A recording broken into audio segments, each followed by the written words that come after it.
Hello. We're live now. Hey. Hi. Are you okay, Tenten? No.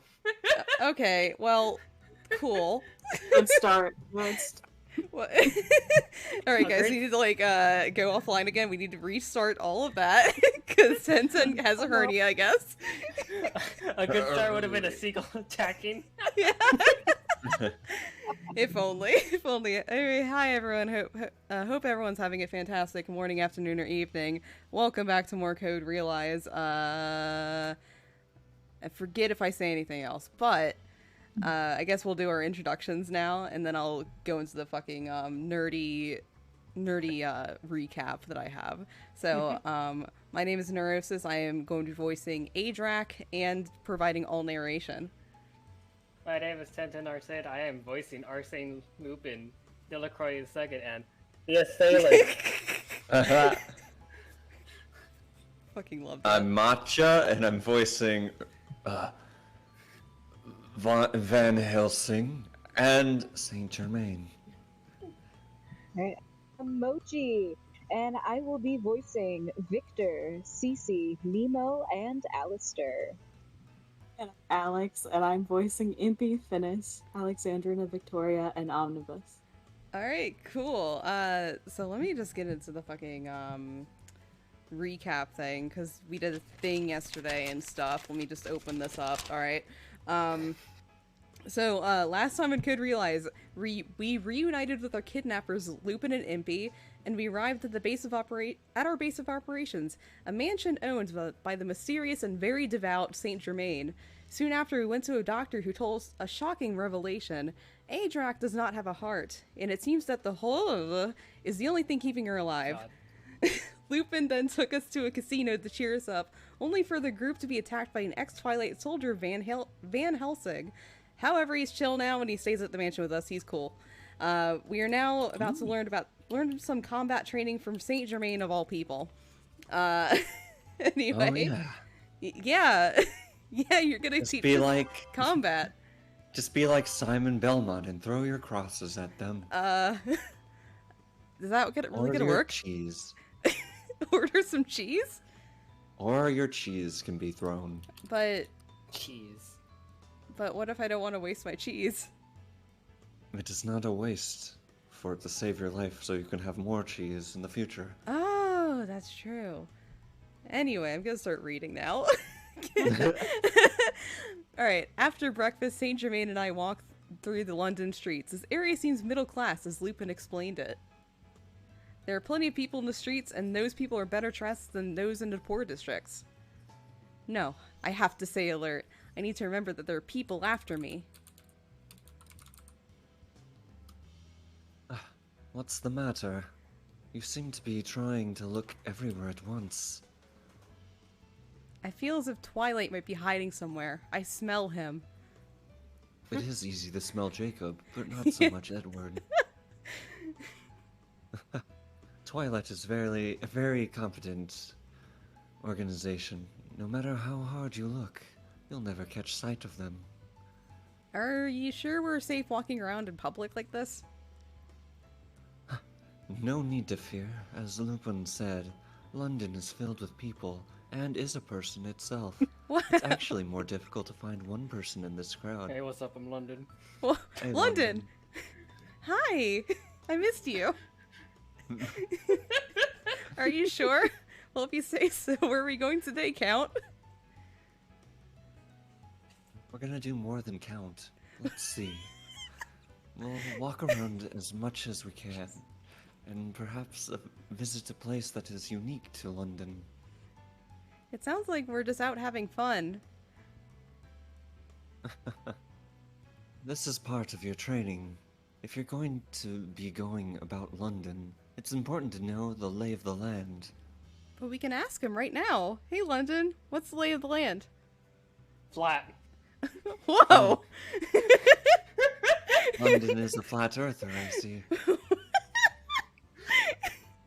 Makes a lot of sense now. Can't that you think believe about it. this. It should make it easier for you to escape should you be attacked. Just ask London where to go. Yes, you're right. Does this make it easier, London? Now, let us decide where to go. Where would you rather visit? The poor area or central London? I'd like to... what do I want to do? To be fair, everywhere that's not my estate is probably poor in comparison. Oh my god. Oh my Wow. god! Jesus Christ, it's number 2. We're going to central London. I'd like to go to central London. I've never been there. As you wish. Let us proceed to the center of Britain. I hope Though you Britain's asked not for a future London. too. He begins walking again, and I follow. We're actually leaving London. We're going to the center of Britain, the island. Yes. After we walk for a while, a very long while, we arrive at a wide, orderly open space. There are not many people on the streets nearby, and carriages and automobiles pass by us every once in a while. The buildings nearby are all very large mansions. The people around us are wearing well-tailored clothing. I may be imagining it, but it feels like the air here is cleaner than in Midtown. Ugh. This is central London.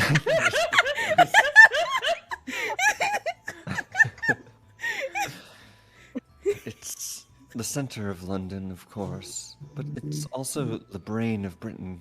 That's why it can talk. Whoa. The various political, economic, and diplomatic functionaries are gathered here in this district. I don't see many people here. It's because we're not very good at any of those. Oh, Okay. oh my god. Their class rarely walk.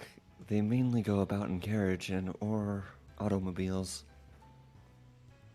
So the people you see out on the streets tend to be the servants running errands. Servants, but they're so well dressed. The upper class like to show off. Dressing their servants well is a reflection of their own wealth. I look at Saint Germain, puzzled. Why don't you use a carriage even though you're a count? You don't have any servants either. I'm a bit of an oddball. I like to walk on my own 2 feet, and I prefer to run my own errands. I see. Then I prefer the oddballs. I take offense to this. Only I can use those. Oh my god. Oh my god! It is an honor, my beautiful lady. Milady. Saint Germain smiles kindly and we begin to walk again. He tips his hat a little too much. It falls. It falls off. Later on, we walk around London for a while as Saint Germain leads the way. I feel like I've become very familiar with the geography of the city, but according to Saint Germain, I have much more to learn. London's a vast city. There is a great deal to see. Even if we put our objective of learning the layout of the place aside. I'll take you to one such landmark now. Saint Germain speaks peacefully and we continue walking. Wow. Can't help but gasp in surprise. There's a massive river with an immense bridge spanning it. No, it's more like a huge tower than a bridge. There are many horses and machines traveling on it, just like a normal street. I've never seen a bridge this big. This is called the Tower Bridge. While Isaac was in charge of London's reconstruction, it's said he planned this bridge to serve the expansion of the commerce. My papa designed this bridge? Indeed. He has an amazing amount of talent in a variety of fields, architecture amongst Oh, No. oh, amongst... ah, The bridge itself actually moves. ah. It That's why I'm moves. closer. I don't believe it. It's true. The bridge is capable of opening in order to allow large ships to pass along the Thames. See there? Even as we speak. I hear a steam whistle out on the river. I look to see a ship approaching. It's gonna crash if it doesn't stop. No, it won't. Watch closely. A siren Oh god! Oh, jeez. Oh my god! A siren begins to ring on the bridge. Thomas is here. When it does, the people crossing it hurriedly run off of it. Right before our eyes, the bridge rises among clouds of steam. Wow!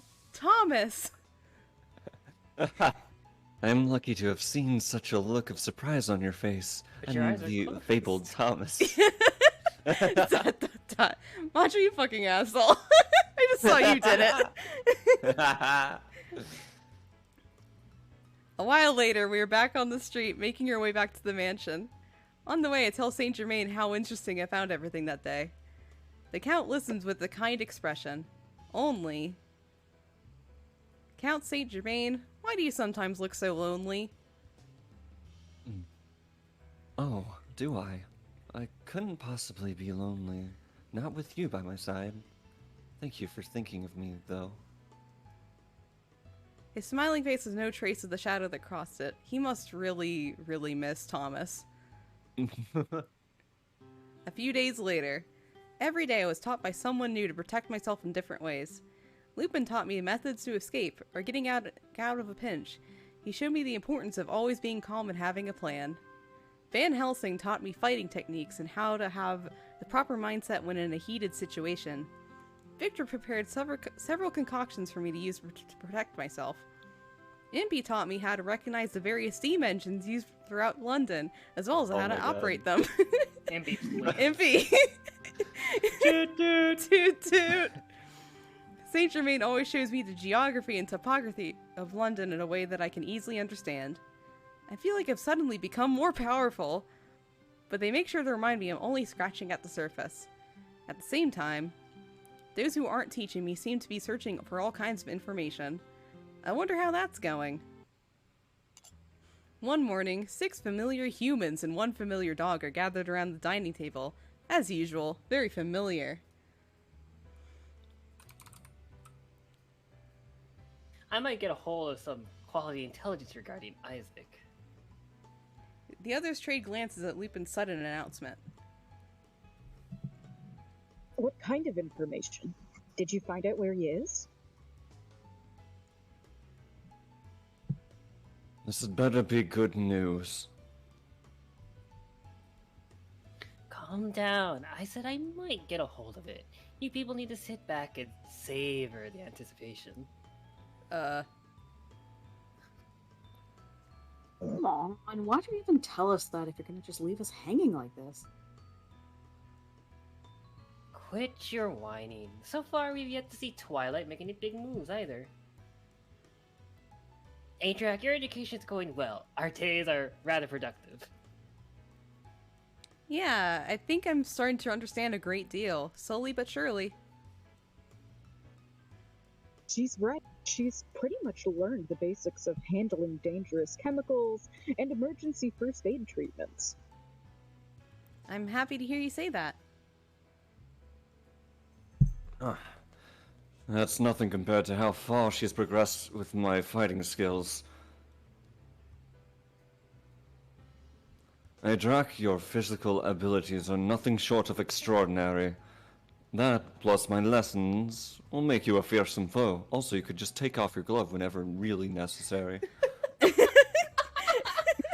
True. Maybe. No random hoodlum or ragamuffin off in the streets will be a match for you, armed or not. So barbaric. The ultimate victory is achieved without resorting to violence. She's perfected most of my elite training. She won't need your fistcuffmanship. Oh my god. After that. Oh my god. That's not even a word. Ha! You call sneaking and pickpockets an education? Don't make me laugh. Oh wait, you already did. Picking pockets is much more subtle and civilized than solving all your problems by shooting them until they all go away. Oh? Would you be willing to test your pacifist theories against me? Alright, stop fighting, teachers. It's obvious that my lessons in machinery operation are the most useful. I learned what a tank engine is.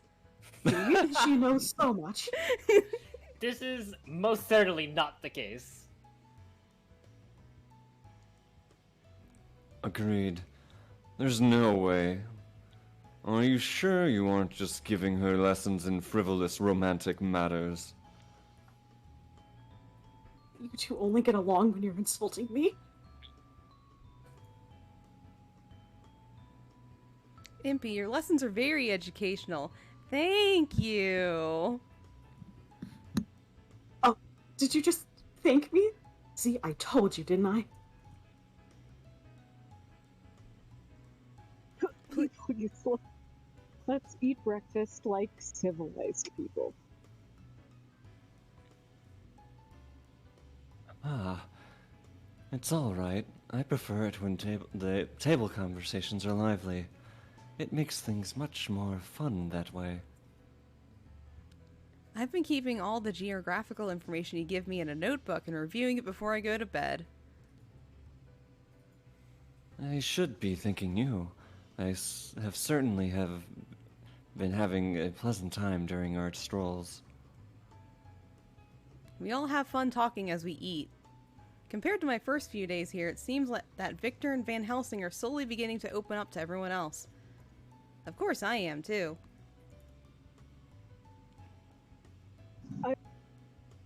Aidrac, there's something I wanted to give you.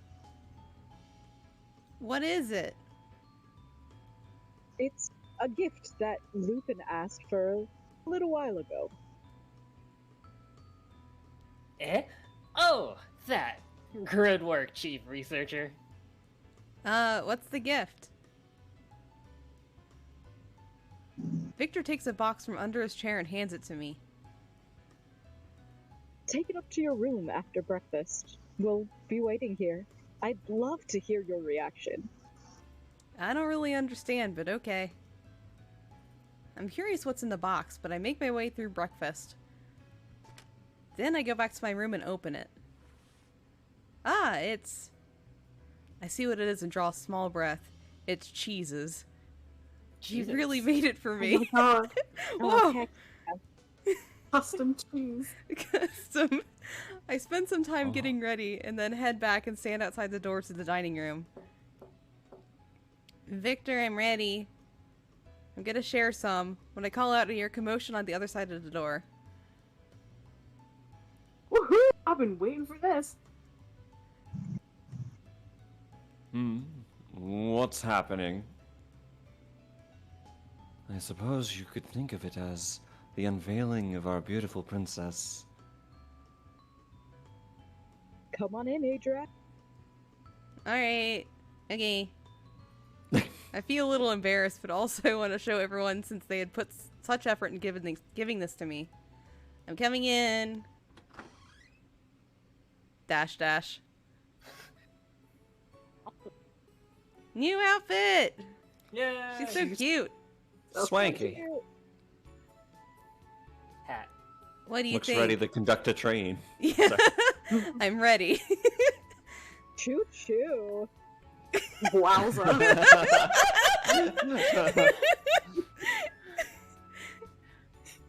It suits you well, Adra. How's the fit? I did let the seamstress know to look to your original outfit for reference. It's perfect. It's easy to move around in. I can steal a train now. It's gonna be great. That sort of active wear suits you. It brings out your beauty even more. Beauty saying a bit much. Settling beauty aside, that outfit will assuredly give you a mobility advantage in battle. Especially riding a train. Is that all you can think about? What about train heist, Van Helsing? Oh shit. What's wrong with that? It's the most important matter concerning us and trains right now. We're gonna steal a train? Oh, Van Helsing, you have no idea how to treat a lady. I bet they don't even give you the time of day. That's none of your concern. Hold it. Please, Van Helsing, we need to get along.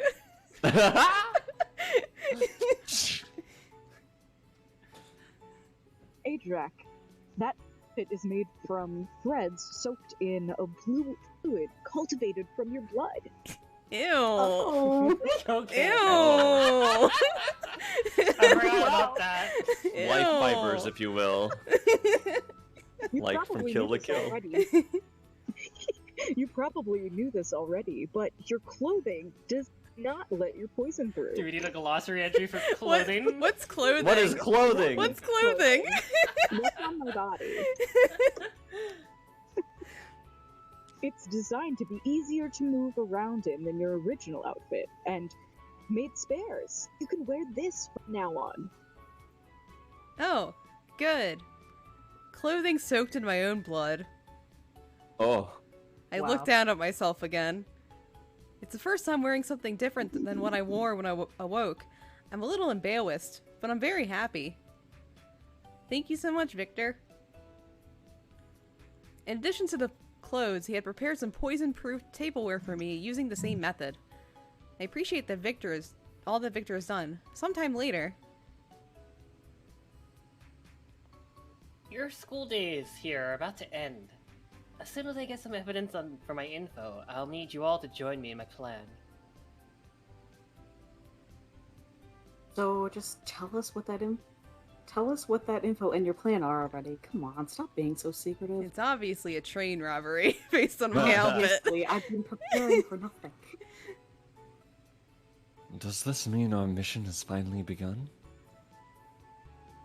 I'll lend you a hand, as promised. However, this plan of yours had better be worth my time and effort. It's an effective plan for sure. Keep educating our precious young lady here until the time comes. I'd appreciate it if you could continue teaching me for a little while longer. Of course. We'll only have a short time left, but I'll teach you as much as I can.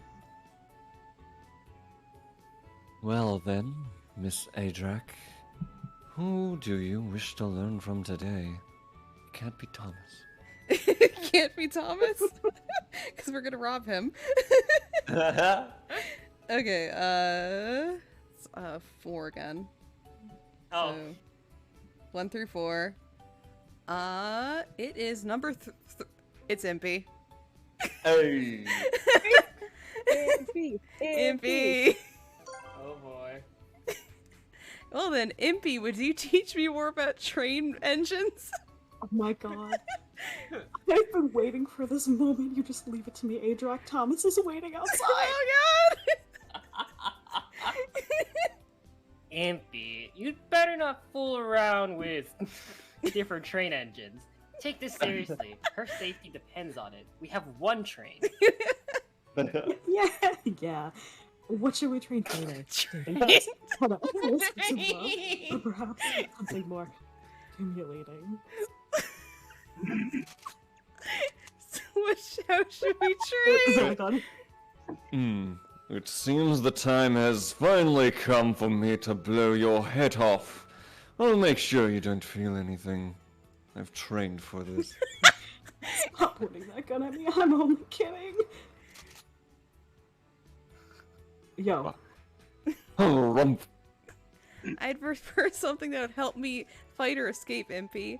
Maybe something to do with trains or jumping off of a train.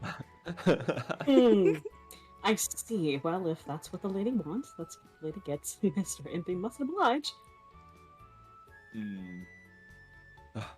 Weren't you teaching her how to operate trains?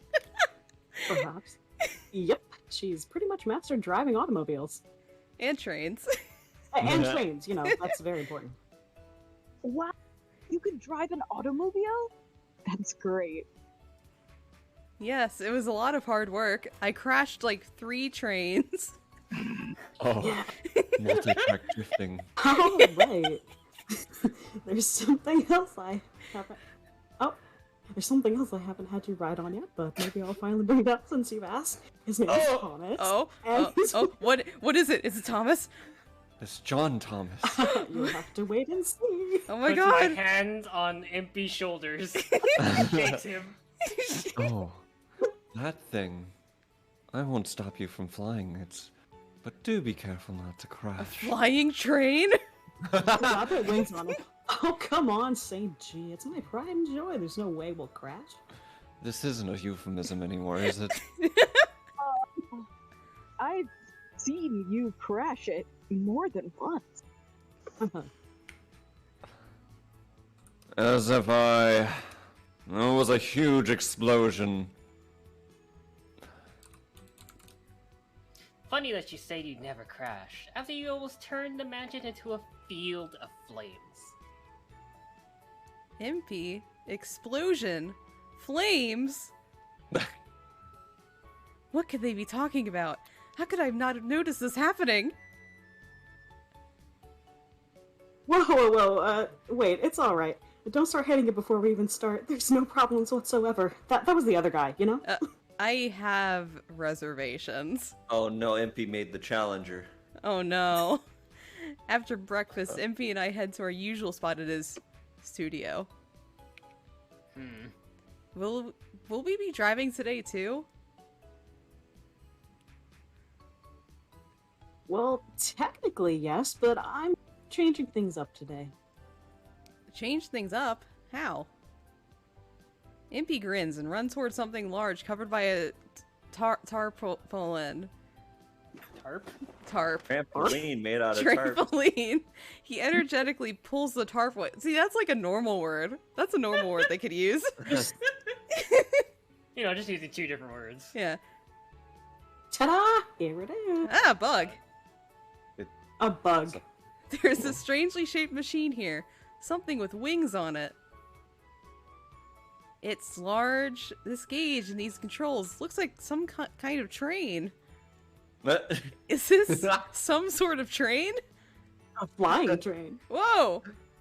You got it! Here, take a seat. I'll operate it first to give you a taste of what it's like. I follow Impy's lead and climb into the vehicle. The interior is rather cramped, and the two of us barely squeeze inside. Ready to go. Impy steps on a lever with his foot, and the machine lets out a gust of steam. Then, with the great power, the wings begin to flap up and down. My hair and clothing is being whipped in the wind, and then... Oh shit. The machine lifts off the ground and hovers. Impy, we're floating.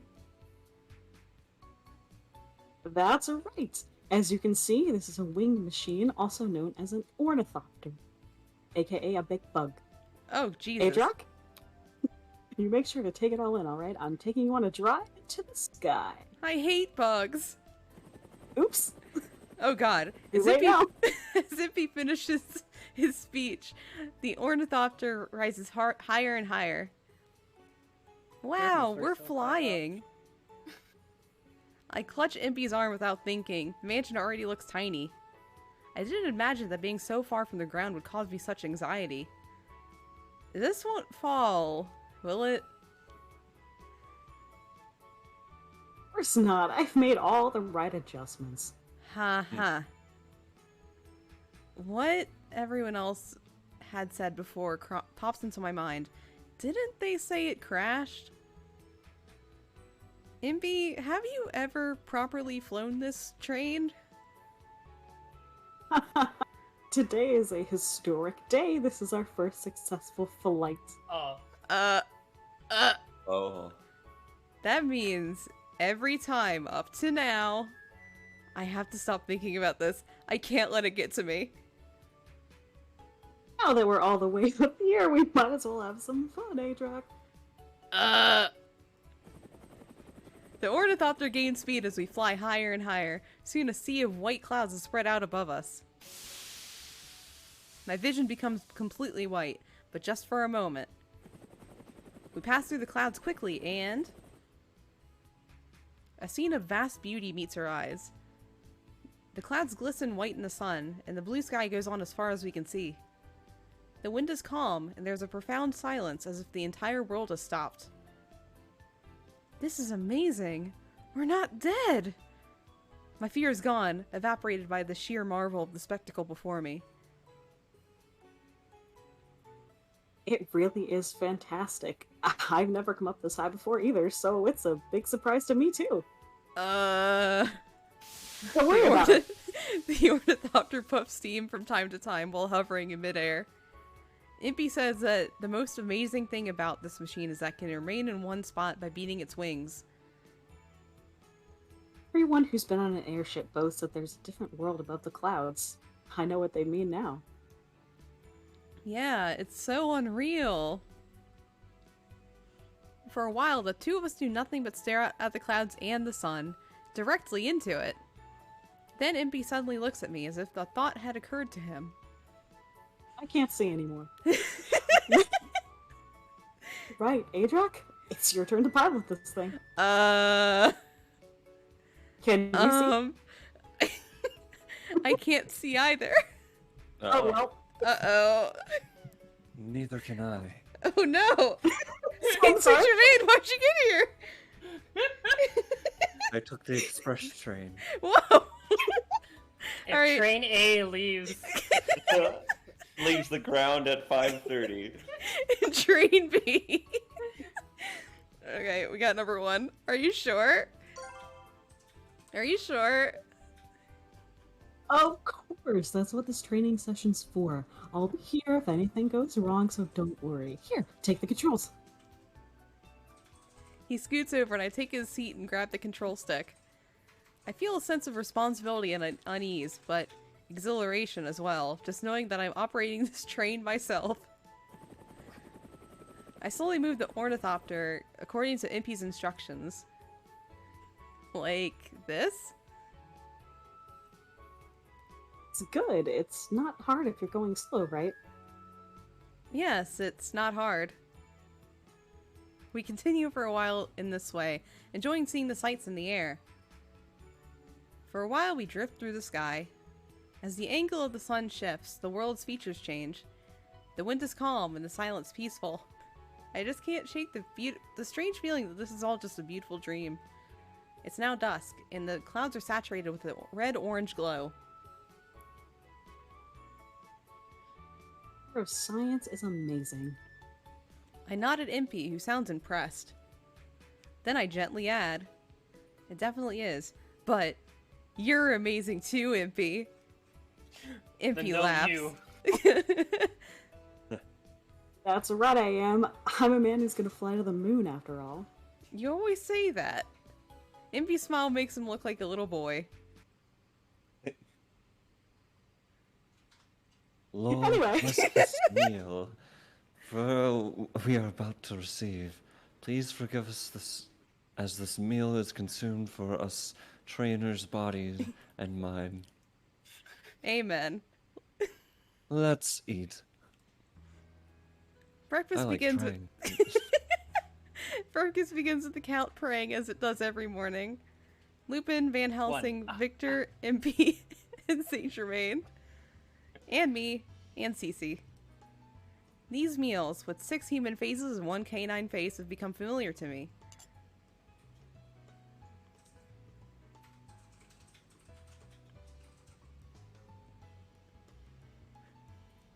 Oh no. My bad. Okay. The salad is really good. The salad got to him.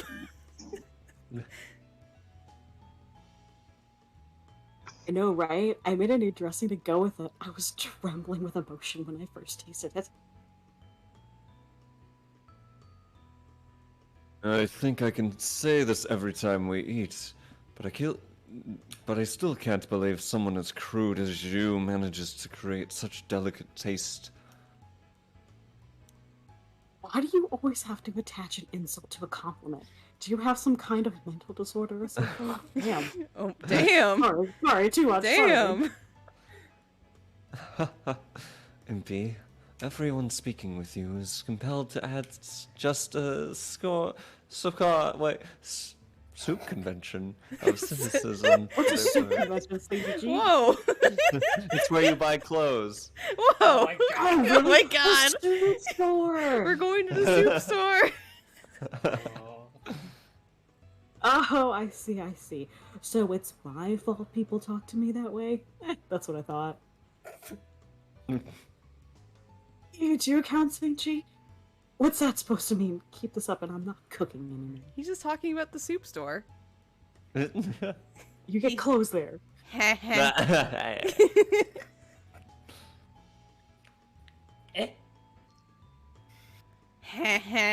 You're all so funny.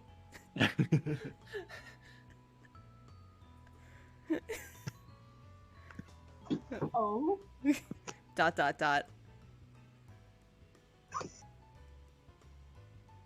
What's the matter? Did you see that? Oh. I don't think I did, but I'll say I most certainly did. If only the pictures changed more. Wait. She wasn't I don't know where that voice is coming. Oh my god. She wasn't a bit shy about it. She wasn't shy about it. How could I miss it? What's going on? Why isn't Saint Germain opening his eyes? Aidrac, everyone, including myself, is surprised to see you laughing as if you're enjoying yourself. I was laughing? Oh, yes, tittering like a Oh my god. schoolgirl. Crescent shake. Yeah, You have a crescent shake. You have a very nice smile, you know? Nice. Your cuteness comes out even more when you smile. All hail the future, Miss Barbicane. Mrs. Sorry, Mrs. Don't force a marriage on her, dolt. It's been a while since I've really laughed and seen Crescent Shake. It's the first time we've seen it.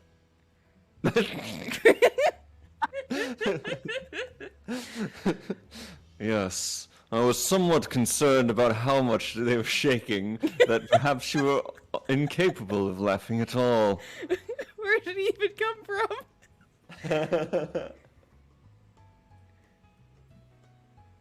What? You're always acting like you don't care about her, but you were concerned about her after all?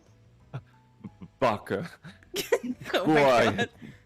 I said somewhat. I've been training for some time now, or we've been. It's natural to form some attachment. Ooh. And Helsing, you're more complex than I thought. Maybe you're just pure, I guess. Does he say so? Shut your mouth, Impy. The next time you insult me, you're done. Been saying that for a week, buddy. Whatever. If you make fun of me again, you're not getting any more food. Oh, both of you. You can be as lively as you want, but don't spill the food. Those two are always fighting. That... Whoa, Cece, get off the table! Perhaps he is excited as well to see her smile. This needs to become some sort of annual holiday. I think my smile made this meal more lively than usual. You guys, it's embarrassing if you make a big fuss about it. You made them so happy, they couldn't help but cause an uproar. They were able to see someone they care about smile. Really? I thought it was more about Crescent Shake. I mean, of course, that, but... It might not happen again for some time. So, please, continue to show us that smile of yours until the next Crush and Shake. Ah, okay. I'm sure it'll happen again someday, when I'm having so much fun with all of you, and also Crescent Shakes in the corner. At this, everyone looks around and smiles too. We talk for a while, then... By the way, Aidrac, how is your training? Is it going well? Lupin looks serious. Not as well as I'd like. The more I train, the more I see parts of me that need improvement. That's good. It's proof that you're growing. Yes, I'm astonished by how quickly you picked up things up. And your physical abilities. Having some confidence won't hurt you. Are you sure? That's good to hear. Yeah, have more faith in yourself. I guarantee that you're doing just fine. Everyone's words make me genuinely happy, and I nod to everyone in return. So, you're at the point where everyone acknowledges your skills. This might be a good time then. Lupin looks around and grins. Gentlemen and lady, this gentleman's thief Arsène Lupin has some amazing information to share with you. It's time for us to act. We fall silent at Lupin's words, waiting to hear what he says next. And he says something that none of us could expect. Whoa. End of chapter. Chapter 4. Train Snatch! Stop! Stop! We're going to kidnap Twilight's leader. For a moment, we were awestruck by what Lupin had just said. Sorry, I believe I misheard you. Couldn't you say that one more time? We are going to capture the highest ranking member of Twilight, Britain's intelligence agency. ... Hold on just a second. That's a pretty bold claim you just made. Are you for real? We've made plenty of precautions and countermeasures, but I'm not optimistic enough to think that we can hide forever. A protracted battle puts us at a disadvantage. We need to take a decisive action. And that action will be kidnapping. Again. Lupin nods with determination.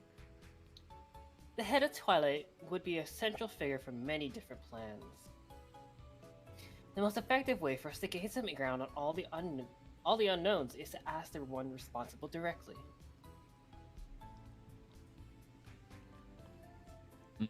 A key figure in us, in all of us achieving our individual goals. You believe that leader of Twilight is this very person? Lupin quietly nods.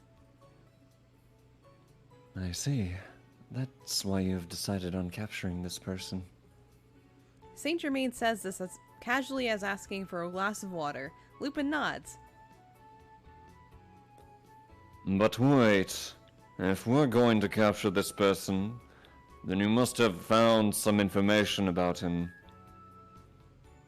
This person is the head of the entire nation's intelligence agency. Lupin, how did you even come across this information? Who do you think you're speaking to? I am the greatest thief, Arsène Lupin. Treasure or knowledge, it's all the same. You stole information about Twilight? From where? Oh, that. While I was walking through the city a while back, I sensed that someone highly trained was following me. I figured that it was probably a Twilight agent. And after I lost my tail that I grew, I decided to turn things around and hunted him down. After that, I just put on his stuffy uniform and went around asking other agents, "Good work today, by the way." I see. So you've gathered information using your usual tactic of disguise. Turtle. It's quite impressive that you were able to go unnoticed within the walls of the first-class intelligence organization.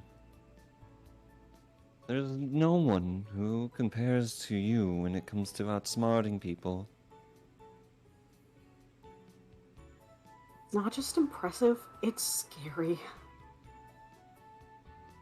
Lady Luck had a hand in that, but a good thief always turns a lucky break into an opportunity.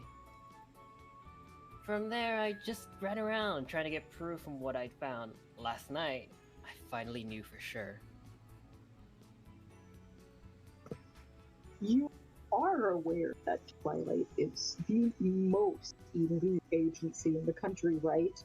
Not only did you catch them, you countered? It's nothing to be surprised about. I've always had talent, and I received an excellent education. Education? Like a thief academy? Perhaps he means something similar to the training I myself was undergoing. And where will this Twilight leader be appearing? I take a breath of anticipation. Something about Van Helsing's expression gives me chills when our eyes meet. You look pretty scary right now. That person you said that you're after... Does whoever you're pursuing have something to do with this? There's no need for you to know. Ellipses. Ellipses. The air is tense. My chest is tight. Ellipses. The dining room falls silent for a while, and the Count is the first to speak. And where is your target going to appear? I'm sure the difficulty of this plan will be affected by the location of this heist. A train. What's a train? Come on. Everyone looks at me in surprise. Is this something I should know about? I feel a bit embarrassed as I ask. You don't know what Thomas is? We went over this. It's like a big iron horse that eats coal. I never got the dictionary definition. I never knew. Aidrac? An iron horse? Perhaps it's something like a Thomas. Iron Bull? Iron bull? This seems like the sort of thing that would be easier to show than explain. If we're going to execute Lupin's plan, she'll be seeing one soon, whether she likes it or not. Lupin nods and continues. Our target is supposed to be boarded from nearby Waterloo to inspect a military factory in the northern region. Ah, the Abysson. The information I've obtained regards his personal guards during the inspection. I'll share the details with you later. Did you steal any actual documents? Of course not. If they realized I'd stolen anything, they would change the security. I memorized the main points. Got it memorized? No, I don't. They'll be least likely to suspect us when the train is in motion. We'll hide on the train and whisk the target off his feet. Did it ever occur to you this plan might be a little too bold? I agree with Victor. Lupin had repeatedly told me in my training that you should never commit to a battle that you aren't sure or you can win. I think it sounds like fun. If this is the plan you're really going to execute, I will help in any way I can. Fun? Although you say their god will be down, we're up against great odds. I feel that our chances of victory are slim. In the world are we going to steal someone off a moving train? Are we just gonna dive off a speeding locomotive? Don't worry about that. I have an idea. We should first split into two groups. The first will create a distraction on the train, while the second makes the capture. And if we use the railroad, there's a way to escape with the target by using the branching lines on the railway. So Topham had be damned.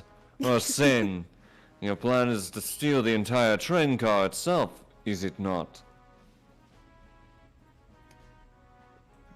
The entire train car?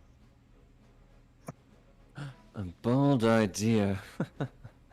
This is getting more and more interesting by the minute. Whoa! I didn't think you'd figure it out. Basically, yes, it's exactly what Van Helsing said. Once we have the target, it's a piece of cake. We'll have an automobile waiting by the railroad and hop in for our getaway. It's not that it isn't dangerous, but there's definitely a chance we can win. What do you think? Are you guys in? I do think it's a little hasty. I'd say it's worth the danger. I'll lend you a hand. Possibly two. Whoa. I'm against it. The risk is too big. I'm fine either way. I'll go with whatever you decide.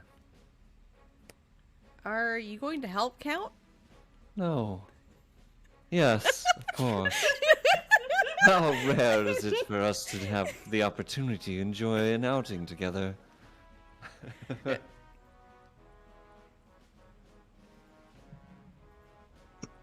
Count, I don't think this is a very accurate description of the situation. This is a good plan to solve several of our problems at once. Aidrac, what do you think? Oh shit, it's a 3. Okay. Triple! We got a triple one.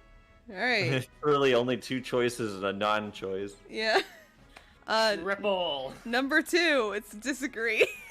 Oh shit. Oh no! I'm against this. This is too dangerous. We don't want to steal Thomas.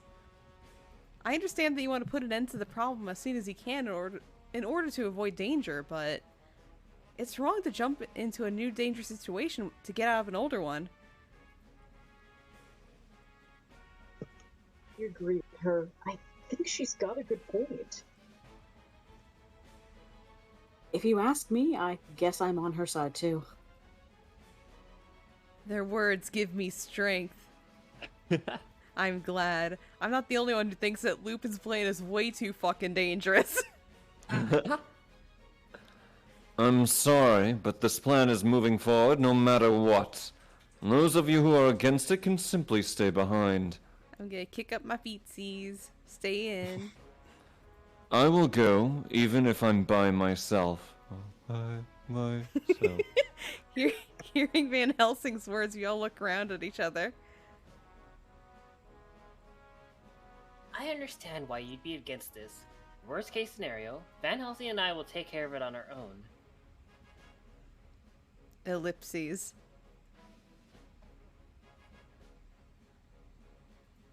Fine. I'll go too. The more options, the better, right? I'll do what I can to help. Fine. Don't blame me if something goes wrong. Me too. I feel the peer pressure in the room. I guess I can't stay behind while the rest of you put yourselves in danger. So it seems we're all taking part. It's alright. Lupin knows when to back out. He will run if it is truly dangerous. Alright. Then, everyone's willing to give this a shot. We all nodded determination, agreeing with Lupin's sentiment. I won't let you down. I promise. I'd like to get into the details now, but there's one thing I want to say. To put our own lives first, right? Exactly. You're catching on quick. It was what you said in training. Choo-choo. Lupin gives me a small bow. Aidrac, we didn't skimp on your training. The best minds around helped you. Don't worry. It'll come in handy. I'll do my best. Is everyone alright with that? It seems like we're all in this together. We're all in this together. I'll do whatever I can to help. Go Wildcats. The question isn't whether you'll help, but whether or not you'll be in our way. Wildcats gotta do. It's time for all my secret devices to release their fire. Just leave it to me and Fire. the Wildcats. I'll be taking my part in battle as well. Though I pray that Impy's inventions do not literally go up in flames. Saint G, how could you say that? Great! Our chances are much better now with all of us taking part in the plan. Allow me to explain the details now. Lupin spreads a map out on the table. We gather around it and take in the highly detailed notations all over it. Then, we begin to make plans. For the next few days, things are chaotic. Everyone has a lot of things to do. Chaos! Like checking on the railroad paths, creating devices, and learning Twilight's defenses. We all spend all of our time preparing for our parts in the plan, as its execution takes place in only a few short days. Impy and Victor seem to have the most to do. Impy is creating a device to control the switches, and Victor's making chemicals. They've both been working day and night. As for me, I try and stay out of the way. There isn't much I can do compared to them, but I spend my time doing small tasks to aid them as best I can. Ellipses. The person after me, Twilight's leader. We will soon meet them, face to face. They are trying to set in motion a plan that could affect the entire world, starting by capturing me. I wonder what they need me for. There's so many things I want to know. What reason do they have for chasing me? What about my father? And the ha! Why did I lose my memory? I prepare for our upcoming meeting, hoping that at least some of these mysteries will be solved.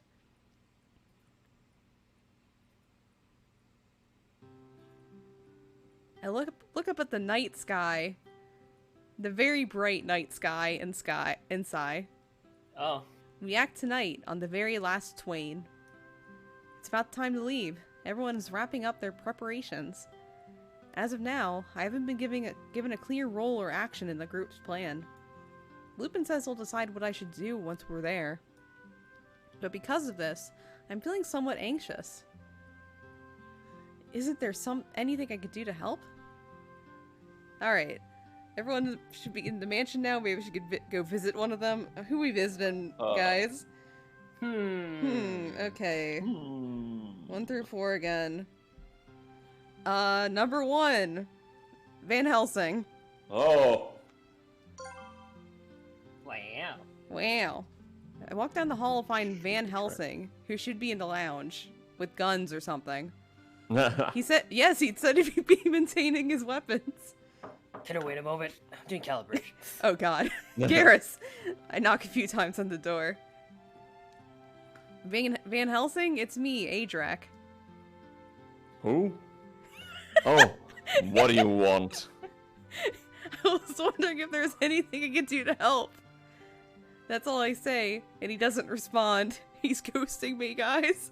Oh no! I start to leave, feeling rejected. When? Huh, you got to play the game. You can come in. It's unlocked. Are you sure? Didn't you hear me? I said you can come in. He sounds slightly angry, but I enter the room anyway. There are rows of ammunition and dismantled weapon parts all over the desk. Wow, are you taking all this ammunition? We're going to be outnumbered. It is best to be prepared. I see. Is there anything I can do to help you? Like grab all this ammunition with my bare hands? Can you clean weapons? Assemble a gun? Nobody's taught me how to do that. I didn't think so. I didn't teach you how to handle a firearm either. Wow, you didn't teach me how to do a firearm? Is there nothing I can do for him? You didn't even show me a gun. I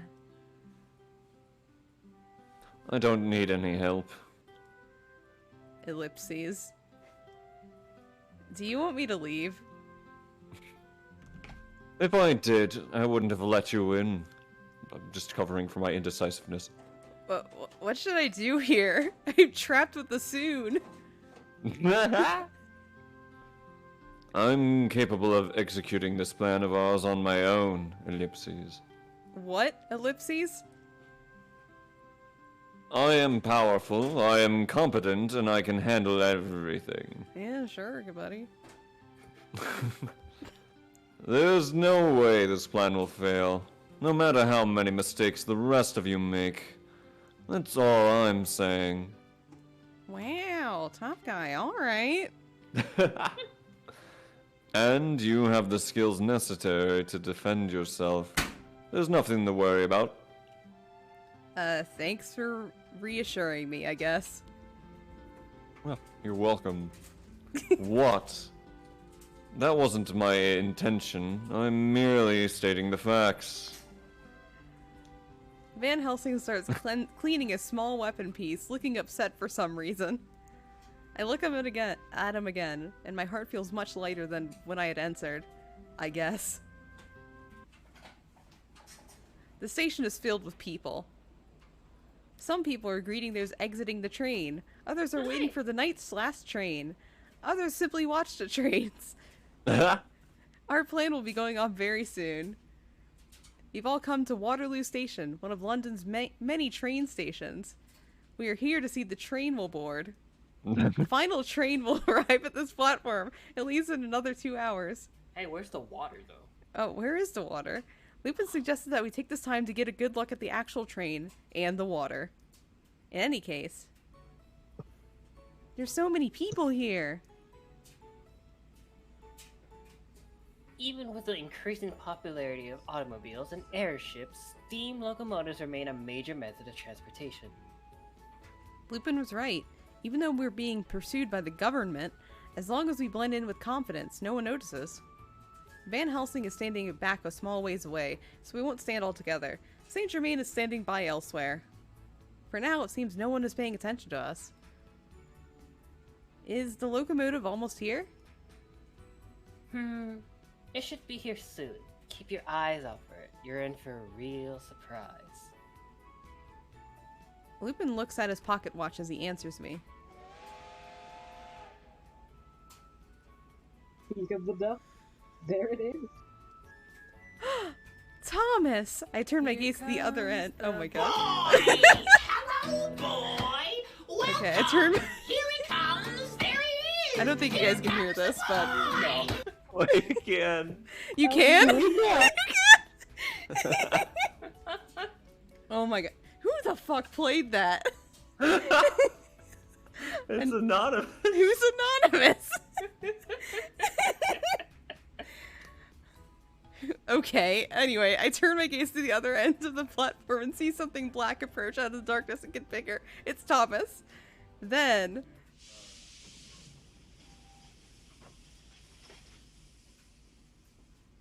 it lets out a roaring whistle that hurts my ears, and his iron machine lets out steam and comes to a stop. It looks more like a black metal mountain than any kind of vehicle. Toot toot. Thomas! Is that you?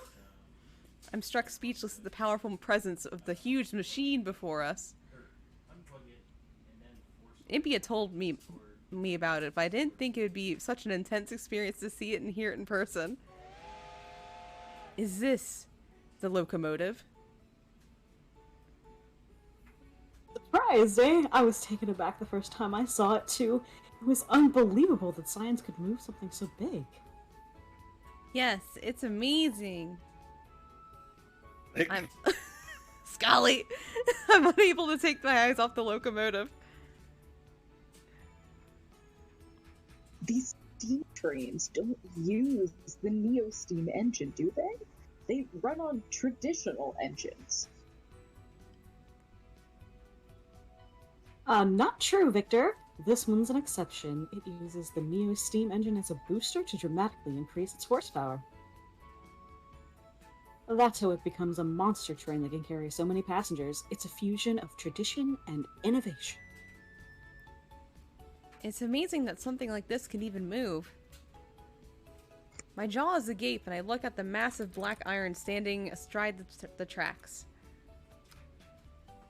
Alright, enough ogling. We're not here to sightsee. But Thomas, he's right there. Lupin's words bring me back to reality, and I take a better look at it. That's right, our mission will take place on this train. Lupin walks around the train car as he explains the plan to us again.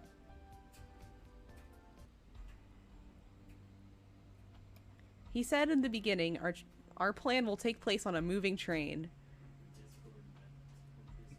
First of all, there will be regular passengers on board along with us until it reaches a certain station.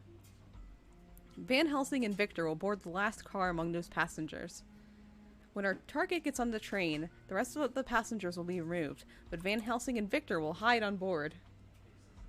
Once the train passes the point Lupin specified, Van Helsing and Victor will cause a commotion to draw out the target's guards.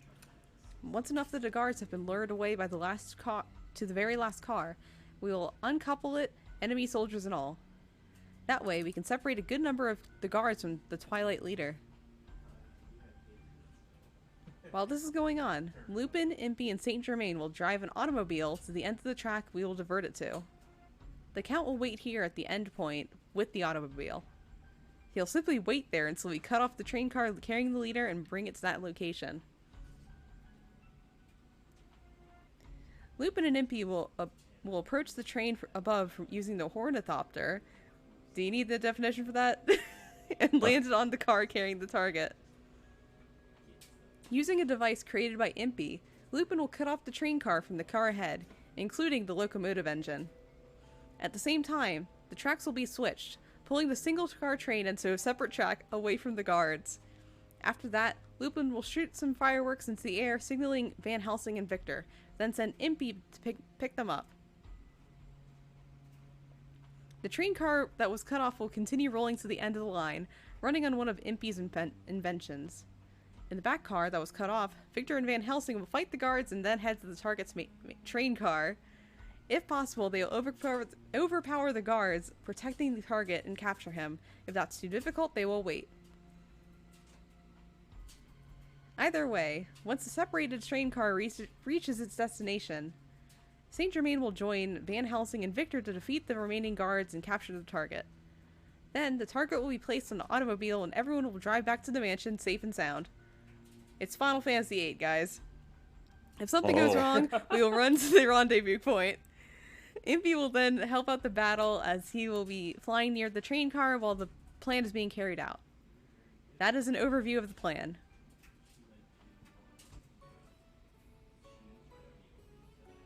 And there. Oh. Sorry! And there we have it. Any questions? We circle around the train as Lupin goes over the mission in detail. He ends his explanation as we reach the first car. At that moment... Whoa! Lupin leads backwards, bumping into the shoulder of a passerby. Excuse me. The man continues on his way. Lupin watches the man leave with a puzzled expression. What's the matter?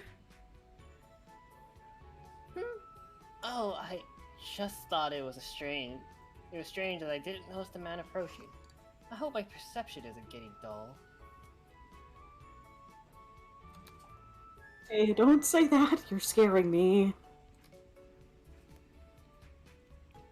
You're probably just tired. Oh, yeah, I just developed a medicine that makes you cheerful. Would you like some? No, that sounds incredibly shady. Victor, I would like some. I would love some antidepressants right now. Lupin, what should I do, though? That's right. I never told you. Your power in this plan is up to you. Huh? I get to choose? Either you go with Van Helsing and Victor and be in charge of disconnecting the rail car with the guards, or you can help out with Impy and the Count. Come along with Impy and the Count and help me out. Either way, your task will be to break one of the connectors, so it's essentially the same either way. You just gotta choose your favorite husbando. Oh shit. Lupin hands me a small device and a toolbox as he says this. That's the device to break the connector. Attaching it is a bit complicated. Can you do it? Who do you think trained her? It'll be a piece of cake. I drove a helicopter. Yes. I studied a device for a while and come to an understanding as to its workings. Yes, it will be simple, probably. Are you sure you want me to do it? The connectors won't dislodge so easily while the train is in motion. All the weight of the cars behind it hold it tight. But you, in the worst case scenario, you can use your poison to melt through the connector. Oh yeah. Oh yeah. That makes you the best suited for that task out of all of us. We're counting on you. Okay, I'll try. We'll split into 2 teams. Impy, Saint Germain, and myself will leave the station. Victor and Van Helsing will board the train. Okay. Where are we going? I'm gonna grab my other drink. Okay, go ahead. This could be a coin flip. Oh, it's number 2, so we're leaving the station. Oh. Yeah, we're not going on the train, I guess. Ah. Right. After the train leaves with Van Helsing and Victor, it makes its way through the city. Okay. Alright. We did not get on the train. Okay. We drive ahead, following the tracks, and when at last no more buildings are in sight, MP brings it to a noisy stop. A figure appears in the moonlight ahead.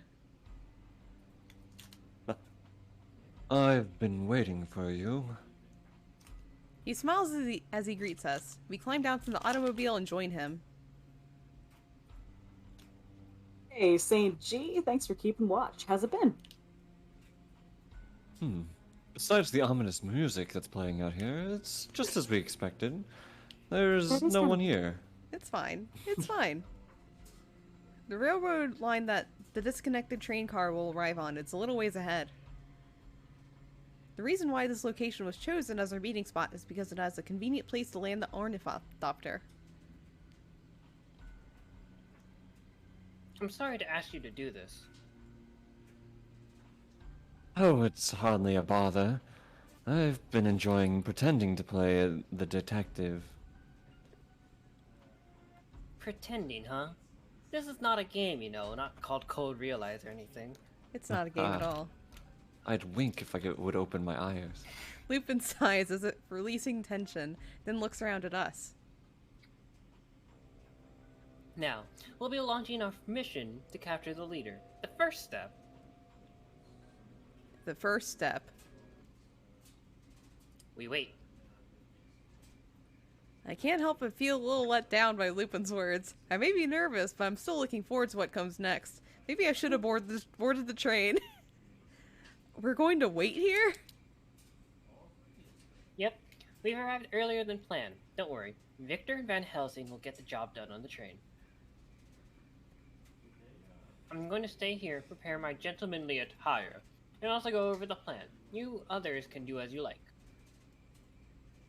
Gentlemanly attire? Of course, a gentleman thief must always have style when on the job.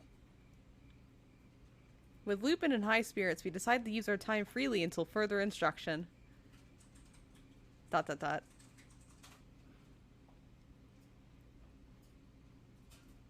I look up at the moon in a daze, but my anxiety over the mission is mounting. Will I be able to do what's needed of me when it comes time to act? Thinking this makes me even more nervous. I wonder what the others are up to. Alright, who else are we talking to today? It's 2 again. Saint Germain. Wow, Jermaine getting a lot of play. I glance over at Saint Germain, wondering what he's up to right now. He's simply staring at the moon with My his home. closed eyes. Wait, you're home? It's time for Moon Saint friend. Germain to join the hunt. Oh God, what could he be thinking about? Something about him seems sad right now. Saint Germain, what's the matter? I can't help but call out to him, and he smiles as if he awoke from a dream. What do you mean? You look so sad just now. Oh, that's... Saint Germain falls silent, thinking over his response. Then he answers me. It's likely because I was praying. Oh no. Does praying make you sad?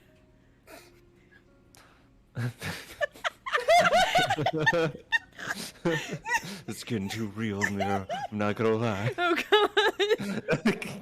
Miss Adric, have you ever truly prayed to the Lord? I guess not. I shake my head and the Count smiles at me gently. Prayer is an act of hoping for the Lord to aid you in times in which you have no control. It comes from a deep love and awe of God, but is built upon a sediment of resentment towards the world. I forgot how much he was about this. In the words, God please, are often interchangeable with God why? I believe in you and worship you with those words of prayer. The bitter pleas of so please help me are hidden. That's why I view the act of praying as both beautiful and lachrymose, lactate, as one time. What? One time. What? That's very complicated. Are you trying to convert me? Yes. Oh If you god. don't normally think of things this way, it may be difficult to understand. What are you praying for, Count? What do you need help with? My math homework. My prayers are always the same. For this world to be a little bit gentler to those who live upon it. Gentler for your math homework. Yes. Arithmetic, no thank you. I want him to help those who live in deep sorrow. That's all I pray for. You want to save the world? That's such an immense concept. I can't imagine what it would take. A lot of math homework, though. That's a normal reaction. And though I pray for the salvation of the world, I can't imagine what it would be like at all. No math. Ellipses. Anyway, as Saint Germain speaks quietly, I still think there's something melancholy about him. In this moment, I feel like I finally touched a man's heart that usually keeps so hidden. I'm melting. With I touched him Wait a with minute. gloves. Oh no! Uh-oh. Whoa, you changed. Oh. It's a little early, but we have to take off now. Something's come up. I'm just imagining that whole conversation. Lupin just fucking naked in the background changing. Why is everyone so mean to me? Looking away. Lupin looks at us with a serious expression as we gather around. What's happened, Lupin?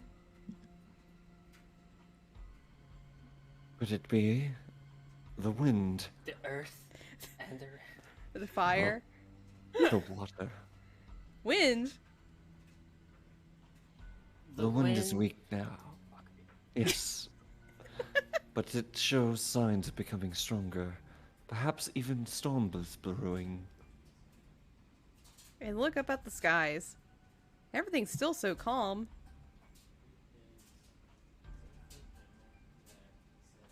What? That's not good. The ornithopter can't fly if the wind is too strong. Should we cancel the plan? No, we need to wrap this up before the wind picks up. The mission's already in motion. We can't leave the others behind. I nod in agreement. Let's go over our steps, tips my hat. Oh god. Victor and Van Helsing are likely in the battle on that train. as we speak, after which they are to disengage the rear car.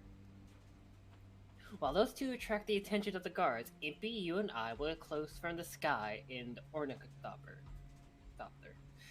Impy will remain in flight to secure our escape route. We'll cut the leaders in off and pull it to the branch line. Count. Once the target arrives, you'll need to secure him. You're in charge of our escape in the automobile. Leave it to me. Impy, is the ornithopter ready? Of course, it's in amazing condition. Impy points to the large winged machine sitting in the moonlight.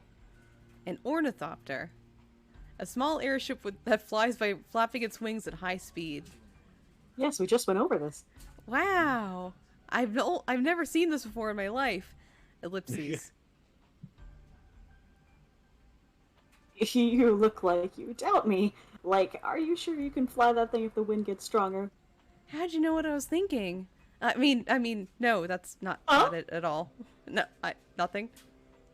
Seeing is believing. I'll show you by actually flying it. For the second time today. Yes.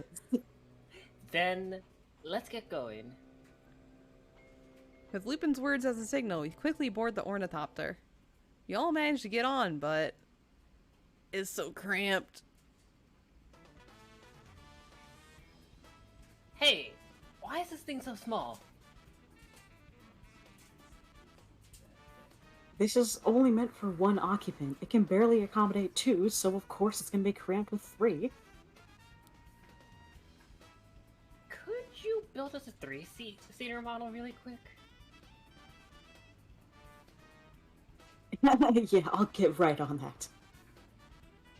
You two, stop shoving! You'll melt if you touch my skin! Oh, that's right. Let's play nice and just sit together, Lupin. I suppose there's no time to mess around. Impy, let's take off. Aye aye, hold on tight. It's time to take the two of you on a delightful journey in the sky. The machine shoots out a blast of steam and its wings begin to flap. Suddenly, the machine lifts off the ground.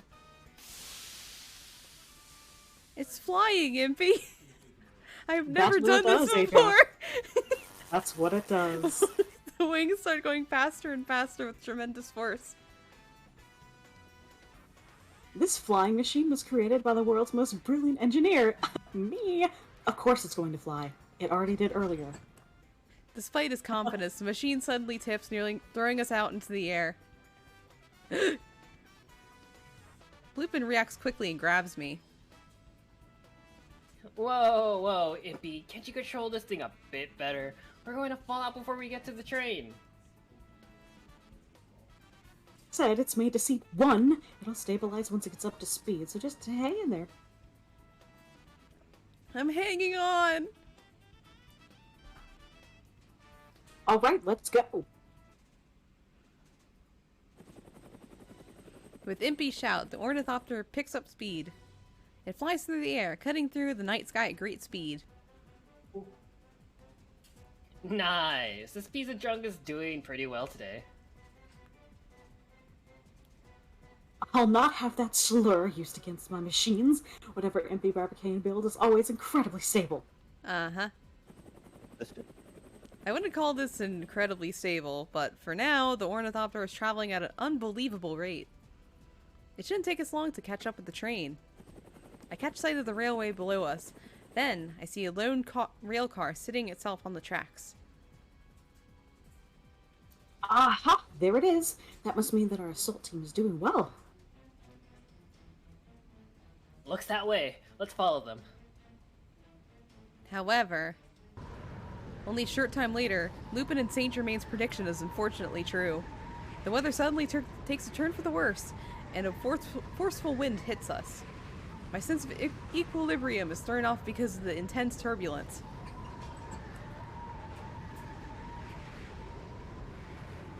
Come on!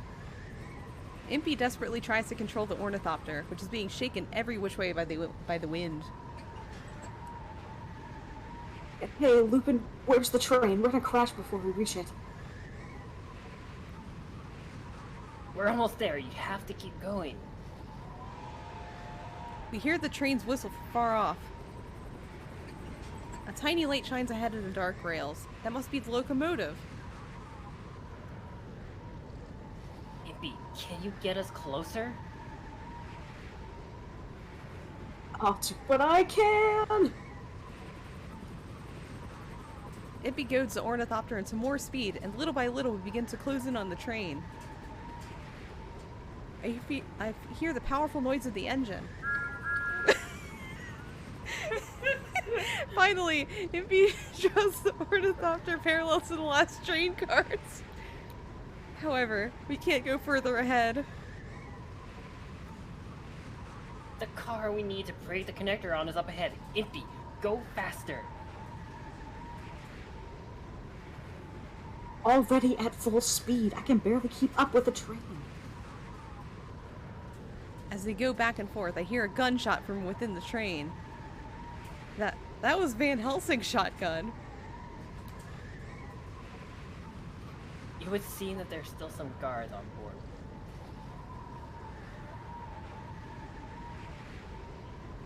We don't have a choice, Impy. Get us as close as you can to this car. We'll take care of the rest. Right, I guess it's time to reveal my secret weapon. Impy presses a button on the control stick and an intense blast of steam shoots out from the rear of the ornithopter. The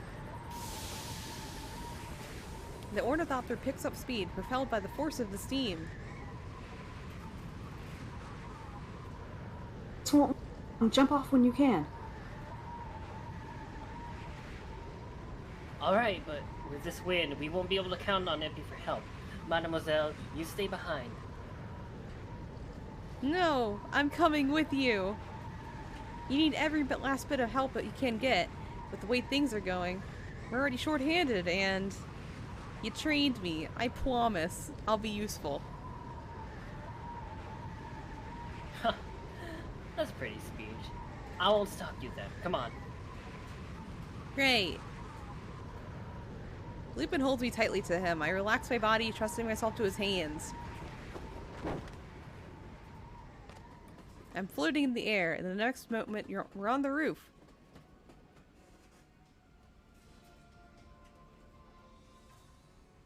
I'll come pick you up once the wind's died down. Don't die, you two. I wave to Impy as the ornithopter flies away, then turn to look at Lupin. Let's just get inside. The wind here is too strong for us to try walking across.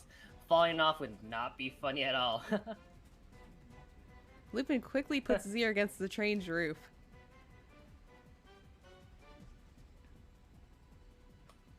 There's two of them. From the sound of their footsteps, they aren't Van Helsing or Victor. Then... Right. We'll have to go for the surprise attack. I'll put you in charge of taking one of them out. Can you do it? Slowly takes off gloves. I got this. Oh. Puts on back of neck. Lupin breaks one of the train's windows in, then slides into the car ahead of me. I follow him through a few seconds later. One of the Twilight soldiers is already on the floor. The other has his back towards me while he squares off against Lupin. He wants to be a Twilight soldier. The enemy hasn't noticed me. Now's my chance! I strike him as hard as I can from behind with my hand. Bare hand. And he falls to the floor. That's pretty impressive. I heard you're training in combat too, but I didn't think you were this advanced. Yeah, I know. I just walked around town and went on the helicopter ride. Thanks for distracting him. If I catch someone off guard, I can defeat anyone, even a giant. Is that Van Helsing's teaching? Our lady is quite the dependable one. Lupin checks out the train cars ahead. We strayed from the plan, but we still have to dislodge that connector. We'll keep moving forward and climb onto the roof of the car right in front of the one the leader is in. Can you move silently? Of course I can. You made sure I learned how. Good response. Let's go, Lupin. I set off running, but Lupin grabs my arm. Hold on. There's someone behind the seats. Hey, come out. Now. Lupin shouts towards the last row of seats, and a figure rises out from behind them. I don't know who this is. Crap. Who wants to voice them until we know? I think it's Sholmes. Ah, okay, Matcha, you're up. Oh. Oh, you sense my presence. It would seem you're much more perceptive than I'd heard. Oh, yep, it's Sholmes. I don't recognize the man, but I've heard that voice before. Did you bump into Lupin back at the station? Ah. Oh, I have a good memory, my lady. That's right. I do apologize for bumping into you earlier. You're not a member of Twilight, are you? Who are you? I don't even read. My name is Herlock Sholmes. It's a pleasure to make your acquaintance. Do you have your dictionary definition up? Do you have your pamphlet? Don't get it mixed up with Sherlock Holmes. Ah, okay. My only Herlock pamphlet. Sholmes. Yes. Who knows our meeting is through chance or necessity. When I saw you at the station, I noticed you were suspicious. And when I overheard your conversation, I was certainly surprised to learn that you were planning a bold kidnapping plot. I see. So you were eavesdropping on us. Strange. I could have sworn that I was being extremely cautious. You think too highly of yourself if you think that you're the only one with a talent for subterfuge. Wouldn't you say, Monsieur Lupin? So you know who I am as well. Spooky. Anyone with a healthy interest in criminology knows your name, Mr. Gentleman Thief. This man is calling himself Sholmes, looks at us as if he can see through anything. Who are you? Are you related to Sherlock Holmes? Oh, don't you dare speak that name. Me? Huh. Just a lowly private detective. A private detective? So you're just an ordinary civilian. Stay out of our way. We don't have time to deal with you. I wouldn't be so sure. It's a detective's duty to stop a crime in process if he sees one taking place, is it not? I'm terribly sorry, but you're under arrest. As he says this, he takes a fighting pose. Whoa! He lifted his hand up. It's nothing grandiose. He simply thrusts his left hand up forward, but it makes him a completely different person. Amen. I can tell from Van Helsing's training.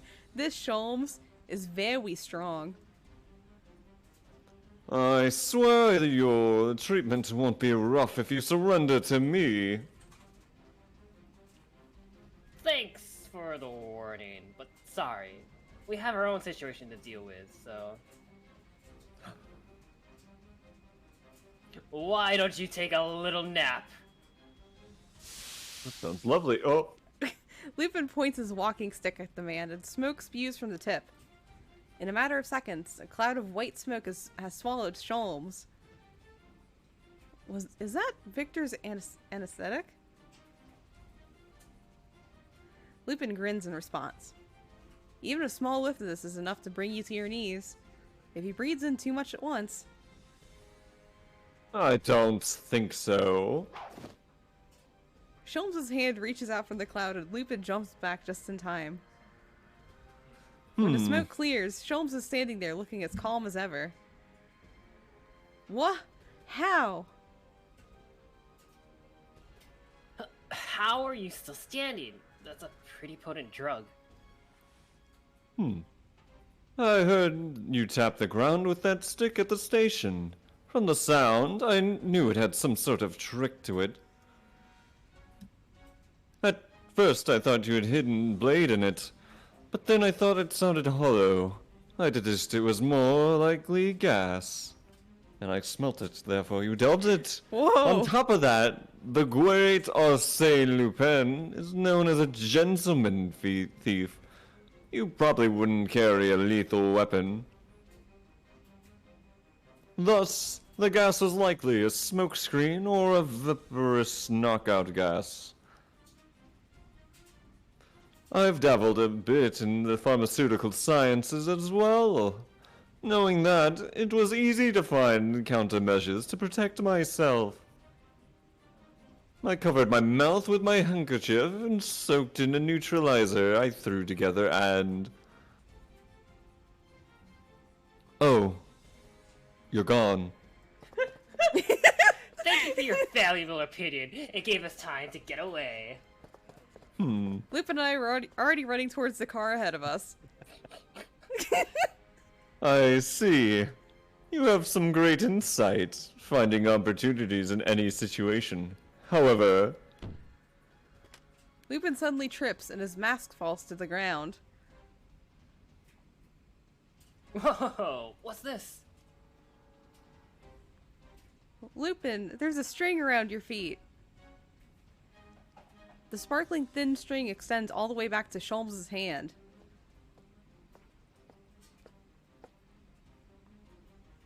You're too self-confident. That's why you didn't even realize that you'd fallen for such a rudimentary trap. You... When did you do this? While you were fighting off the soldiers earlier. When you thought you were the only guards on board, you already lost. Sholmes began to wind the string towards him, dragging Lupin across the floor. Whoa, you... Do you think you're some sort of spider or something? I'm Spider-Man. Whoa! Detectives need to develop some street magician level techniques in order to catch their targets these days. Lupin! Without thinking, I pull off my glove and grab the string with my bare hand. It's no use, my lady. You're no match for my strength. I'm not using my strength. Smoke rises from the string in my hand as it melts, disappearing like a snowflake. Lupin, who had been sliding across the floor this whole time, comes to a stop. Oh, what an unexpected... That was unexpected. It seems there's more to you than meets the eyes. Da, da, da, da, da. Oh god. It's none of your business. It's all of my business. I put my glove back on and glare at him. That's unfortunate. Either way, I'd advise you not to turn your back on me. Damn, this guy's a handful. Lupin starts whispering to me. Aidrac, you go back to the roof and hold against the wind. Impy will come for you eventually. Don't worry about me. I can't do that. Van Helsing and Victor are still fighting, and Sholmes here is tough. If the leader's personal guards head this way for some reason, you'll be blocked in on both sides. I have to worry about you. That is an accurate analysis of the situation. I'll break the connector on my own. Then we can pull the train car to the line. And that will cause the car to slow down, making it easy for Impy to come pick everyone up. This way, we all have the best chance of making it out here alive. You already understand that, don't you? Can I trust you to get it done? Yes, you taught me all the skills I need. And I have really poisonous skin. Do you think you're sharing secrets over there? I can hear everything. I didn't think that the infamous Lupin would have an apprentice. She's quite a cute understudy. I'm going to burn him. Oh, if you think she's the only one here, she's only here for her looks, you're going to get hurt. But before you do, I'll show you some pain myself. As Lupin says this, he throws a flash grenade towards Sholmes. I start to run, and don't stay to see what happens next. I'm worried about Lupin, but I need to take care of my own task. I leave the train car. The window of the door to the next car is covered by a black curtain. I can't see inside. That means that whoever's in there can't see me either. I carefully climb the ladder to the roof. The wind outside is so strong, and with the train's speed, I might be blown off right off the roof if I'm not careful. In the howling wind, with my clothes being pulled about, I start making my way across the roof. I have to use all the skills I've learned to head to the other side of the next car without making any careless noises. I somehow make it to the connector. It looks like I'll be able to take care of this before we reach the next track switch. Right before I attach the device, a certain curiosity makes me turn around. There are no black curtains over the window to this side of the car, and I can see into the interior. But... what? There's nobody in the car we're supposed to disconnect. Did Lupin get the wrong car? There's no way. At that moment, I feel something hard pressed against my temple. It starts to burn away. I slowly look up and see a man standing there. Put your hand behind your head. Don't resist, and I won't shoot you. I obey him, moving slowly.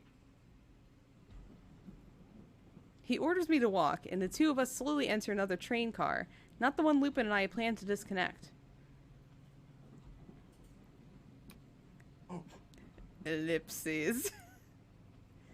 There are almost a dozen soldiers in there. If I had to take on this number of guards by myself, there's no way I could win. Don't give up. Look for an opportunity. That's how Lupin taught me to think when caught in a situation like this. Thanks to his lessons, I was able to calmly observe my surroundings without panicking. Ellipses. Nobody utters a word. The only sound is the rattle of the train among the tracks. I wonder what happened to the others. Did my failure put them all in danger? As I'm thinking this. You're certainly are a quiet one. Huh? Several Twilight soldiers stand around me as I sit in the narrow passage, my legs tucked beneath me. The man who captured me is smiling at me in a calm manner that seems oddly out of place in this situation. I was expecting a young girl such as yourself to cry, or scream, or make some sort of a commotion. It would seem that you have more self-control than you let on, or you merely mute from terror. I'm scared, but it's in times like this that I most need to remain calm. I see. Wonderful. I'd like some of my men to follow your example of composure.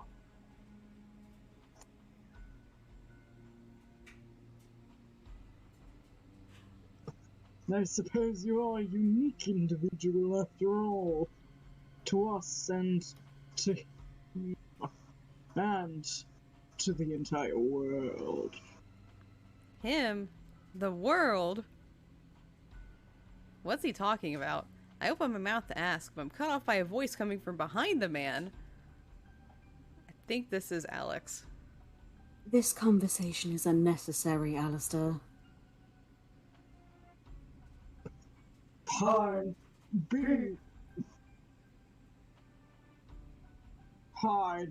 be your usual cruel self, denying this old fool the joys of conversation. The man referred to as Alistair chuckles to himself and moves aside. This person standing behind him is...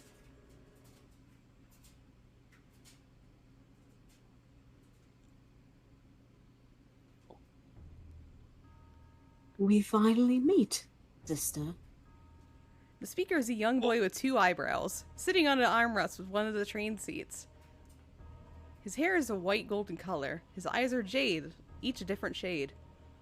His voice is as cold as ice, and he turns his thin smile towards me. Sister, who are you? That's right. You wouldn't know who I am. You were always asleep. You only awoke a year or so ago, but you have knowledge, don't you, sister?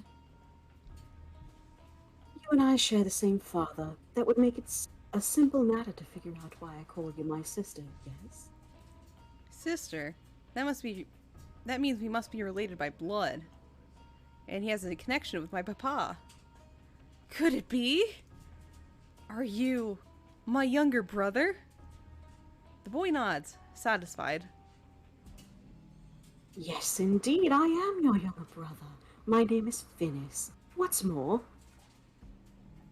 I am currently the leader of Twilight, and the person you've come here for. Oh! Whoa! Whoa! Ah. How can you be my brother? It's the truth. I am your brother, your one and only remaining family member. I'm so surprised I forgot to breathe. I can't believe I have a brother.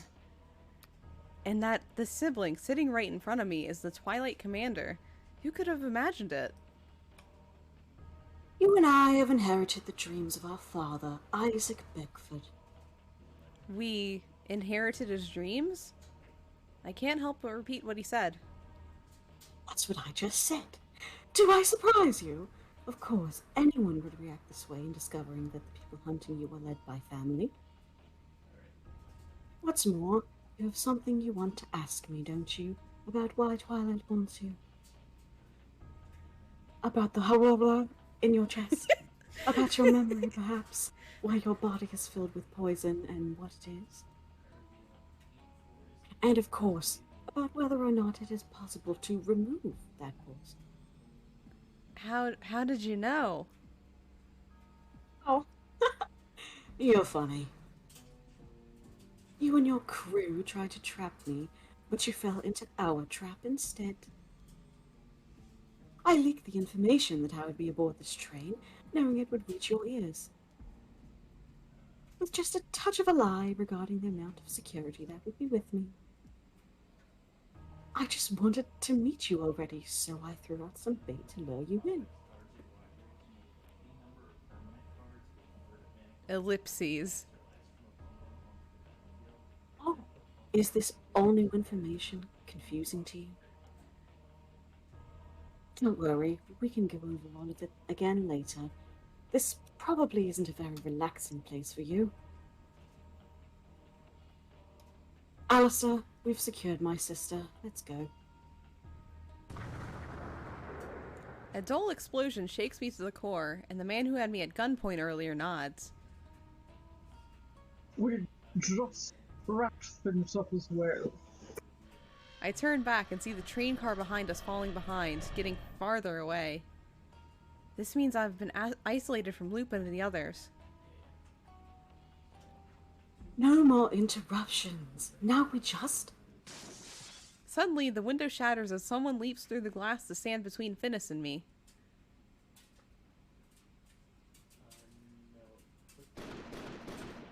The Twilight soldiers react quickly, but faster still are the fusili of guns that takes them down one after the other. Oh. Seems you spoke too soon. We have an unwanted visitor, Alistair. It looks like you didn't quite finish your job. Don't be too hard on me. Plans go awry when you're up against the with Thank you, Van. Van Helsing doesn't let me finish. He holds up a hand to stop me and keeps his distance, staring at Finis. Nobody move. If anyone so much as lifts a finger, I will shoot this man. I'll shoot Finis. Van Helsing points a gun at Finis. He is completely calm and seems to have firmly set his mind on a course of action. like murdering a child. Sensing his tense, murderous intent, the few conscious soldiers around us show no signs of taking action. Now, who do we have here? The infamous Abraham Van Helsing himself? It's been a while, hasn't it? When did we last speak? Quiet. You've always been nothing but empty threats. Why don't you just pull that trigger instead of wasting our time? Shut up! Aim well, the head or the heart. Strike out any part you like. I said shut up! Van Helsing roars in agitation and his gun roars along with him. Part of the metal seat beside Finnish is twisted out of shape in an instant. Try to joke around with me again, and I will kill you without a hesitation. Me?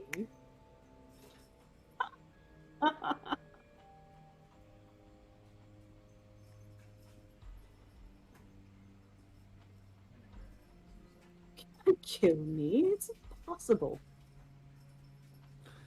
Would you like for me to try? He cocks his gun. Taking this for a sign, the Twilight soldiers more in unison takes fighting stances with their slender blades. The man standing next to Finnis, Alistair, takes a step forward. Abraham, put down your gun, why don't you? 12 times sick. I can't do that, Alistair. Van Helsing responds without hesitation. Do these two know each other? I remember that Van Helsing had said he was a member of Twilight in the past. I have only a moment with my own thoughts. Venus, I'm going to kill you, here and now. But Van Helsing, this whole mission. If I can kill Venus with my own hands, that becomes my top priority. Van Helsing, that's child murder. What of it? You can't make up your mind. What? Again, you're wasting an opportunity with unnecessary talk. You won't pull the trigger because you can't make a decision. Do you fear dying? Or perhaps you fear her dying? Or no, maybe, are you afraid that I won't die? Van Helsing says nothing and just glares at Finnis. His gun trembles slightly, but I can't tell if it's from rage or fear. I can't move. The strange atmosphere permeating the room has completely swallowed us. At this rate, Suddenly, a loud crash breaks the silence as a cannonball the size of my fist smashes through the window. I've seen these many times during training. Van Helsing, duck! Not another one! Van Helsing Quack. reacts quickly. No! Bang! Red, blue, green, yellow. Ah, It's a gamer scare duck. colors. Oh god. The fireworks go off, shrieking furiously. The car is filled with sound and light and ducks. The soldiers quickly take cover behind the seats and step forward to protect Finnis. Intimidation through fire. An escape tool that suits Lupin style. It doesn't hurt anyone, but surprises them. It's especially effective against trained enemies who try to anticipate what's next. Enemies who don't know about the trick are taken aback, and those who know about it can use the surprise as an opportunity. Aidrac! Lupin's voice comes in through the window. He's hanging from a rope ladder, and he reaches his hand out to me. It seems that he's somehow hanging from the side of the ornithopter. Over here, run. Lupin shouts to be heard over the bursts of the fireworks. I won't let you escape, sister. See ya. He pushes his guards aside and tries to grab me.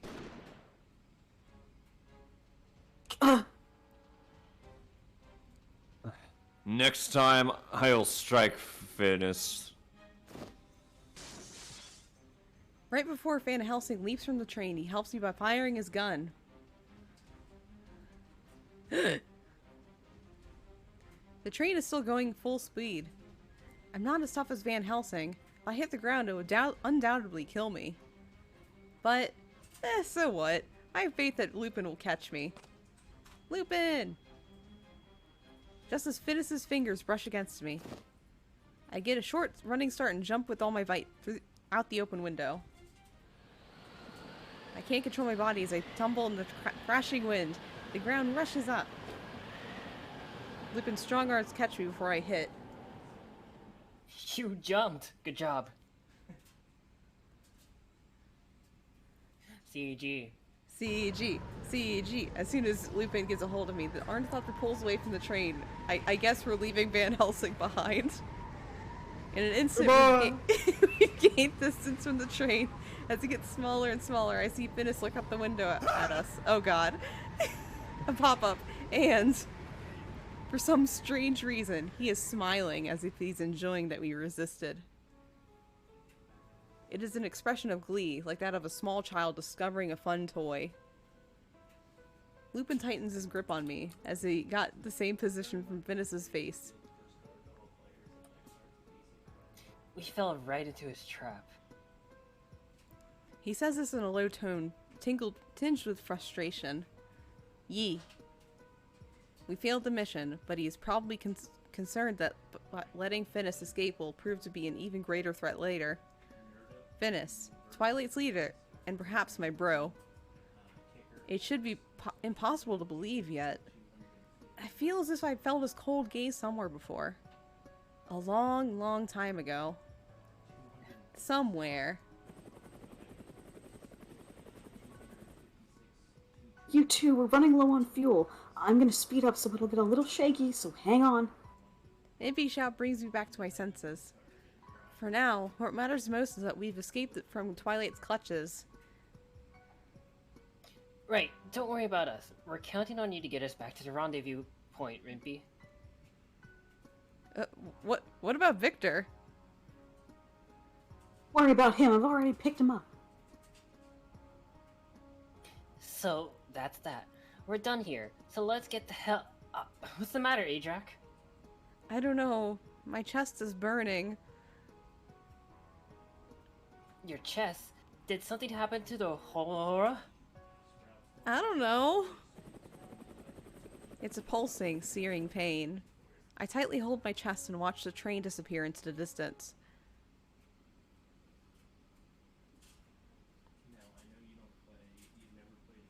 Alright, Chapter 5. Vampire Requiem. Christ. Oh, it is Twilight. Yeah. Cece, it's time to eat. Bark, bark, bark, bark, bark, bark. Oh shit. I pour some dog food into a plate and place it on the floor. Sissy eagerly runs to it. Wow, Sissy's really warmed up to you. Yes, we sleep together every night. Jealous! Damn, I should have been born a dog. Sissy, you fuzzy little Casanova, change places with me. Hey, what the? Ow! No biting, ouch! Perhaps he doesn't think it's a fair trade. Well, I'd have to say I agree. The Count joins in our conversation as he reads the newspaper. Do you realize how mean you're being? Whoa, Cece, knock it off! Are you trying to rip my clothes to pieces? Impy stands up, starts flailing and causing a commotion around the table. Haha. Cece, stop it. Impy saved your life. Cece comes back to eat where I call out to him. Hey, that's right, you need to have a little gratitude. Bark! You're all so noisy. Can't we even have a breakfast in peace? Oh no, it's best when meals are lively. When I eat with you, the food seems so much more delicious than eating by myself. Several days have passed since the failed kidnapping mission. Surprisingly, not much has changed around us since then. Twilight didn't found out where we are, and we haven't faced any sort of danger. On the surface, the days are more peaceful than ever. And yet... He comes from the sky. Thomas! Thomas. And yet, Thomas. I still remember him like it was yesterday. Twilight's leader, Finnis, who claimed to be my brother. It seems that he is the person Van Helsing has mentioned before. Back on the train, Thomas the tank engine. Van Helsing had been ready to kill him. He hasn't told any of us the reason why. My own mysteries about the poison in my body and my missing papa. What happens to my memory? They've only become more confusing since the boy appeared, claiming to be my bro. And after our encounter with him, it feels like the ha in my chest grew hot. It's back to normal now. Wonder what that was about. To think that the information I obtained was the trap itself. It puts my reputation as a master thief to shame. What's past is past. Don't keep reveling in it. Reliving it. Van Helsing, you seem oddly calm. The individual acting as Twilight's leader. I heard you hold quite a grudge against this person, Finnis. Van Helsing puts his tea down and lets out a deep sigh. I suppose there's no use hiding it. You're right. That is the truth. My target is none other than Finnis. His firm voice echoes in my ears. I missed the opportunity this time, but it won't happen again. Next time, I will make sure that no credit card is required and that he dies. That is all. Whoa! Van Helsing, but what if my credit card is required? Then we'll find the sussy man another way. Van Helsing looks calm as he speaks, but at the same time it seems like a string wound so tight it would break with a touch. That reminds me, Finnis is definitely a concern, but there's something else I'm curious about. Abraham, put your gun down, won't you? For old time's sake. There's an older man named Alistair. He seemed to know Van Helsing, but he was very much part of Finnis's group. I wonder how they know each other. Every time we spoke about the mission, we tended to focus only on Finnis. I couldn't find the right time to tell the others about the other man. And since Van Helsing doesn't seem to want to mention anything about him, maybe I shouldn't bring him up. The feeling of failure from the other day starts to wear on us. I realize that Victor is clutching his head with an extremely gloomy look. And what's the matter? Are you still hung up on the mission? Guys are all bringing me down. Whatever happened, we're all back safe. Like Van Helsing said, let's just wait for the next opportunity. Yes, and this isn't just an opinion coming from mere optimism. Now that we know who our enemy is, we have one more trick up our sleeves in order to counter them. Oh, that wasn't why I sighed just now. Well, what is it? Speak up. If there's something you want to say, say it so we all can understand. Yeah, you're right. I'll tell you all this, too. It's not a problem I should be tackling alone. We all stop eating at Victor's serious tone. You see, should I really be telling you this? Oh, come on. What is it already? Just spit it out. Don't spit out the food. I have a good idea what this is about. I already spit out the food. Huh? Oh no! I have no idea myself. Tell us, Victor. You see, I have no more money. Oh God, he's poor. Oh no. Ugh. No Just sell money? your- So no just sell your money? skull candies. Yes! You have skull candies, my dude. Yeah, I'm a broke-ass bitch. A little while ago, I took it upon myself to take the role of managing all of our finances, right? Yes, we gave you all our money, and you would distribute it depending on what our budget needs were. Before then, we just put everything in a big pile and take what we needed.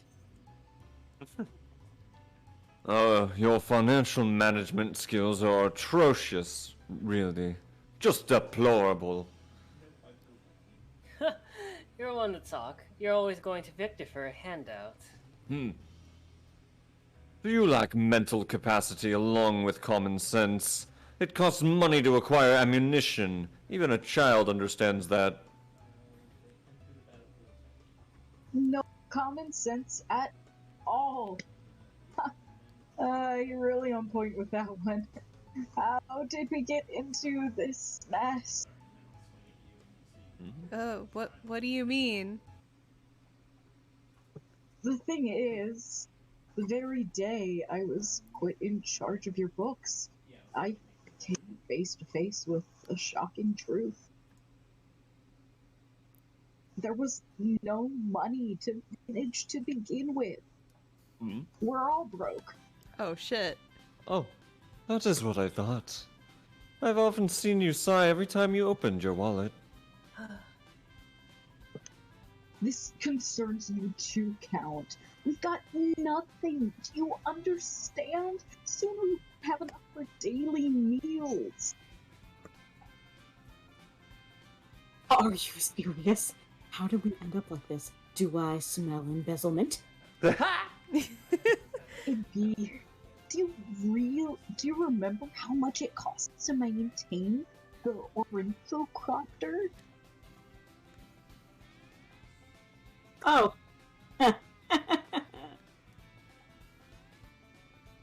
So, you're the problem, Impy? Unbelievable.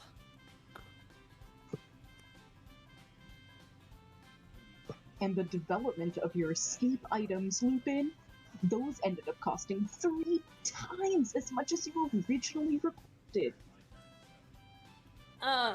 Well, I had some new ideas and couldn't help myself. You mean to take on the nation's top intelligence agency when you can't keep track of your money? This is embarrassing. And you, Van Helsing, the money you spent on bullets is greater than what Lupin or even Impy spent. What did you say? You heard me. So you didn't use much money for your own research, Victor.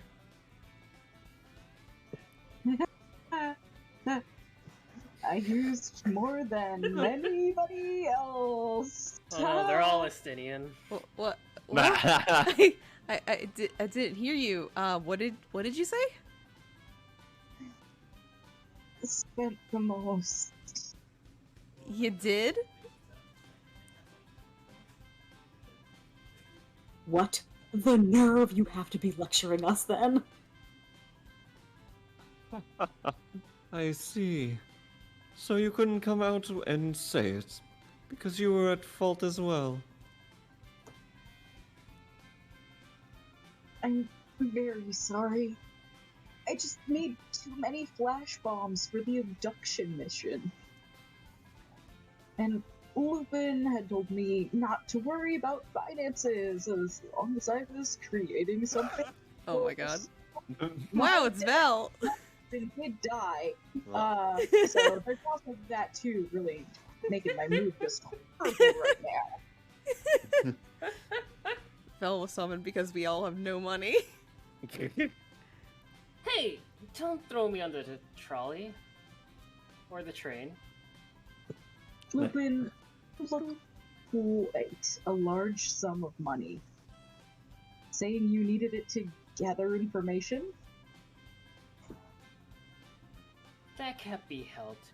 It's a necessary cost. The best way to get people to do what you want is to fork over some cash, some money. Cash money. Some Cash dead money. presidents. Cash money. Impy came crying to me to create supplementary fuel for the Ornithocopter and its backup engine.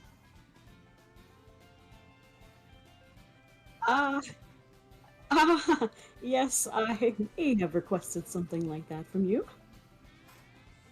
How about you, Van Helsing? Did you ask Victor for anything?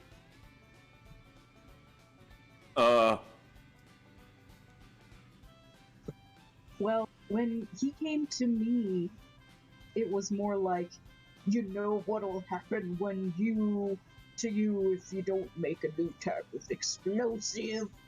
Van Helsing! You shouldn't go around threatening your teammates. That explosive saved your life. I've done nothing wrong. Call me Griffith. So basically, everyone's responsible. Are you seriously saying it's so bad that we don't even have enough for food? Yeah, we should be able to keep hunger at bay for a while using the preserved storage here at the mansion. I don't have much ammunition left. Maybe you can try hitting people with your gun instead of shooting them. Fine. The gun is merely a tool. If worse comes to worse, I'll fight empty-handed. Hoocha! I guess not even the human weapon is a match for the power of money. Impy, you are forbidden from tinkering with machines. What? Wait a minute. Tinkering is like breathing for me. You're trying to kill me. I'm going to give up my daily research too. I'd like it if you could cooperate. This is very, very bad. Food is one thing, but if we can't defend ourselves when Twilight comes knocking, it's not funny. I guess no one is safe from poverty. This is becoming a depressing conversation. I know, right? Yeah. Wait, oh Sainty G! No, can do. I don't want to be a part of your unpredictable expenses. Don't be like that. If we sold off just a couple of your antiques, I think we could get a pretty hefty amount. I see. You want to involve my art? I don't mind, but I trust you'll be prepared to endure the suitable punishment. What's this? Saint Germain is smiling his usual smile, but I sense a deep anger underneath. This is Sainty. Sir, Count Saint G. Sir! The GSG whoever was. Just stop it. Say anything more and he'll kick you right out of the mansion. I'll stay put. If man shall not work, he shall not eat. Those who can work must work hard. Such is the law of society. Society. We live in a society. We live in a society. We live in a society. Why don't you all put some of your talents to use and go make some money? Oh, Alex? Then Lupin is best suited. He can steal riches from those who obtain money illegally. Loe, that would be a crime. So what? You're a thief. theft is a crime.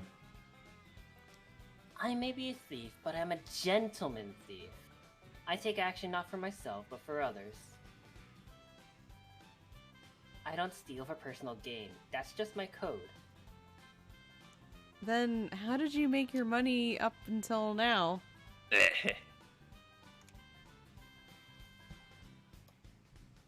I would punish bad guys or return their money to the original owner. Minus a small handling fee, of course. Then go find some rich people who have been stolen from and collect some more of these handling fees. Again, that would be acting for my own gain. The moment I start acting for myself, I'd no longer be a gentleman thief. Lupin guy's a little complicated. I think he's very cool, though. And broke. Everyone turns to me. That's just what I think. I stammer out an excuse, but Lupin smiles and thanks me. Can't count on Lupin. We have to find some sort of work. But we can't focus all our efforts on making money. If only there was one big job that paid a lot in a short time. Something to do with vampires. What? Why don't we go back to the casino and make some money there? Do you remember how we won an insane amount last time? We've been blacklisted from entering any casino for a while. Damn. We won that much? If only we still had our winnings, we wouldn't be worried about money now. That's right, but it all went to waste when somebody started shooting up the place. Van Helsing doesn't react to Impy at all, but his eyes narrow as he reads the newspaper in front of him. That was a good job. He lays the newspaper down on the table and gestures at the page. Look at page 3 here. Classifieds. Help wanted looking for a teacher to teach at North London Seminary. North London Seminary? That's an all-girls school. Let's do it. You'll never make it past the interview. His motives are impure. You're going to teach Van Helsing? No, I was pointing to the ad below it. Do we need, This is what below description? means. What does below mean, guys? It means ad. under there. Whoa. Reward posted? The Adele and Brutus firm has received a note informing them of the intent to rob this year's annual outdoor auction. The Adele and Brutus firm? Isn't that the public front for the London firm? Oh, how bold of a thief to send a notice to such a place. The thief is after a pendant called Nosferatu Saber, which is defined right here.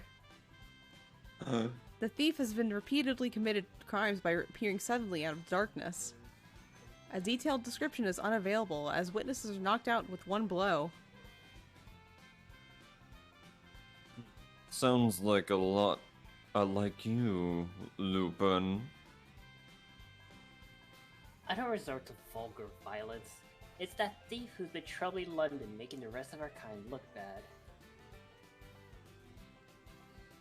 Yeah, we wouldn't want people to think thieves are bad guys or anything. I recall that Lupin mentioned something like this before. A spokesperson for the firm says, "Our firm will not yield to such threats."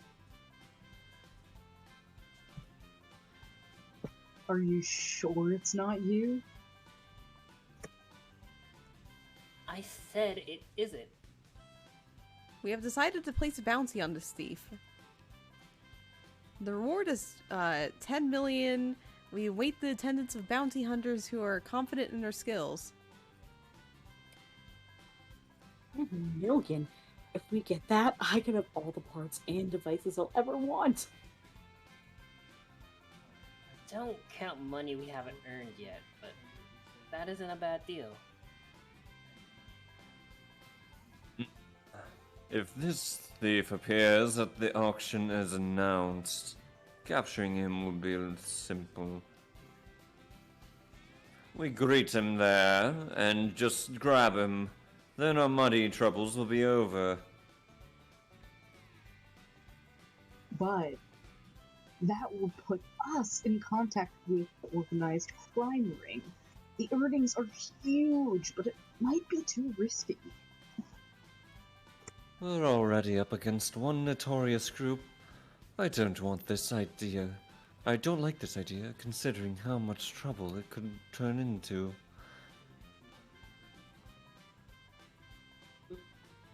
I don't really care what we do as long as we get some money. If you are all against it, I can go apprehend the thief on my own. Aidrac, what do you think? What do I think? It's 3. So it's number 1. Good idea. Hey. I think it's a good idea. Like Victor said, we can't spend too much time worrying about trying to find money. If we need a lot of money and soon, then I think it's necessary to put ourselves into a risky situation. I don't want to be poor forever. You're right. And the fact of the matter is that we really do need the money. Then it is settled. We go rid the streets of this lowly cut purse. Oh, Scully gave us a care package. Everyone take a sip of beverage and stretch. I'm gonna grab some hummus. Oh, okay. Shit. Thank you, Scully, for the care package.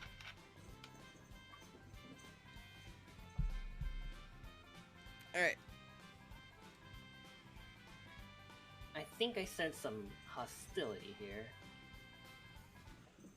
After we talk some more, Van We'll Helsing, go- get some hummus. I have hummus. Okay. The chickpeas are great. We'll go to the location and check it out. We'll make our decision there based on what we see. Is that fine with you? Yes, I think it's a good plan. No savage wannabe bandit is a match for Lupin, the gentleman thief. As the saying goes, set a thief to catch a thief, huh? Van Helsing stares at the newspaper. Nosferatu saber. What's the matter? It's nothing. I was just remarking on what a beautiful pendant it is. The article does have a photograph of the pendant, but the printing is grainy and hard to see.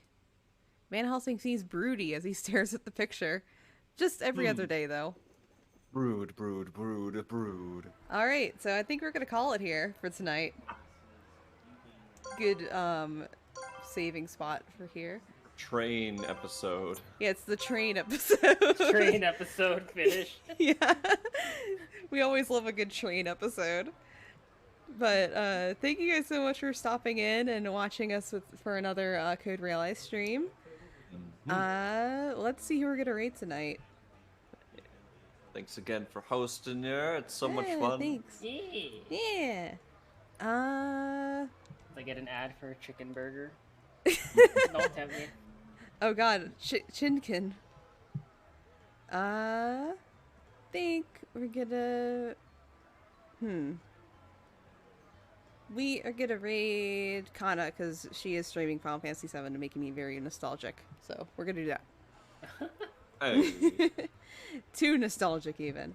Anyway, thank you guys again so much. I'm gonna throw up the stream ends, then we're gonna head over to Kana. So everyone say bye before we head off. Goodbye. Bye. Alright, see you guys later. Bye.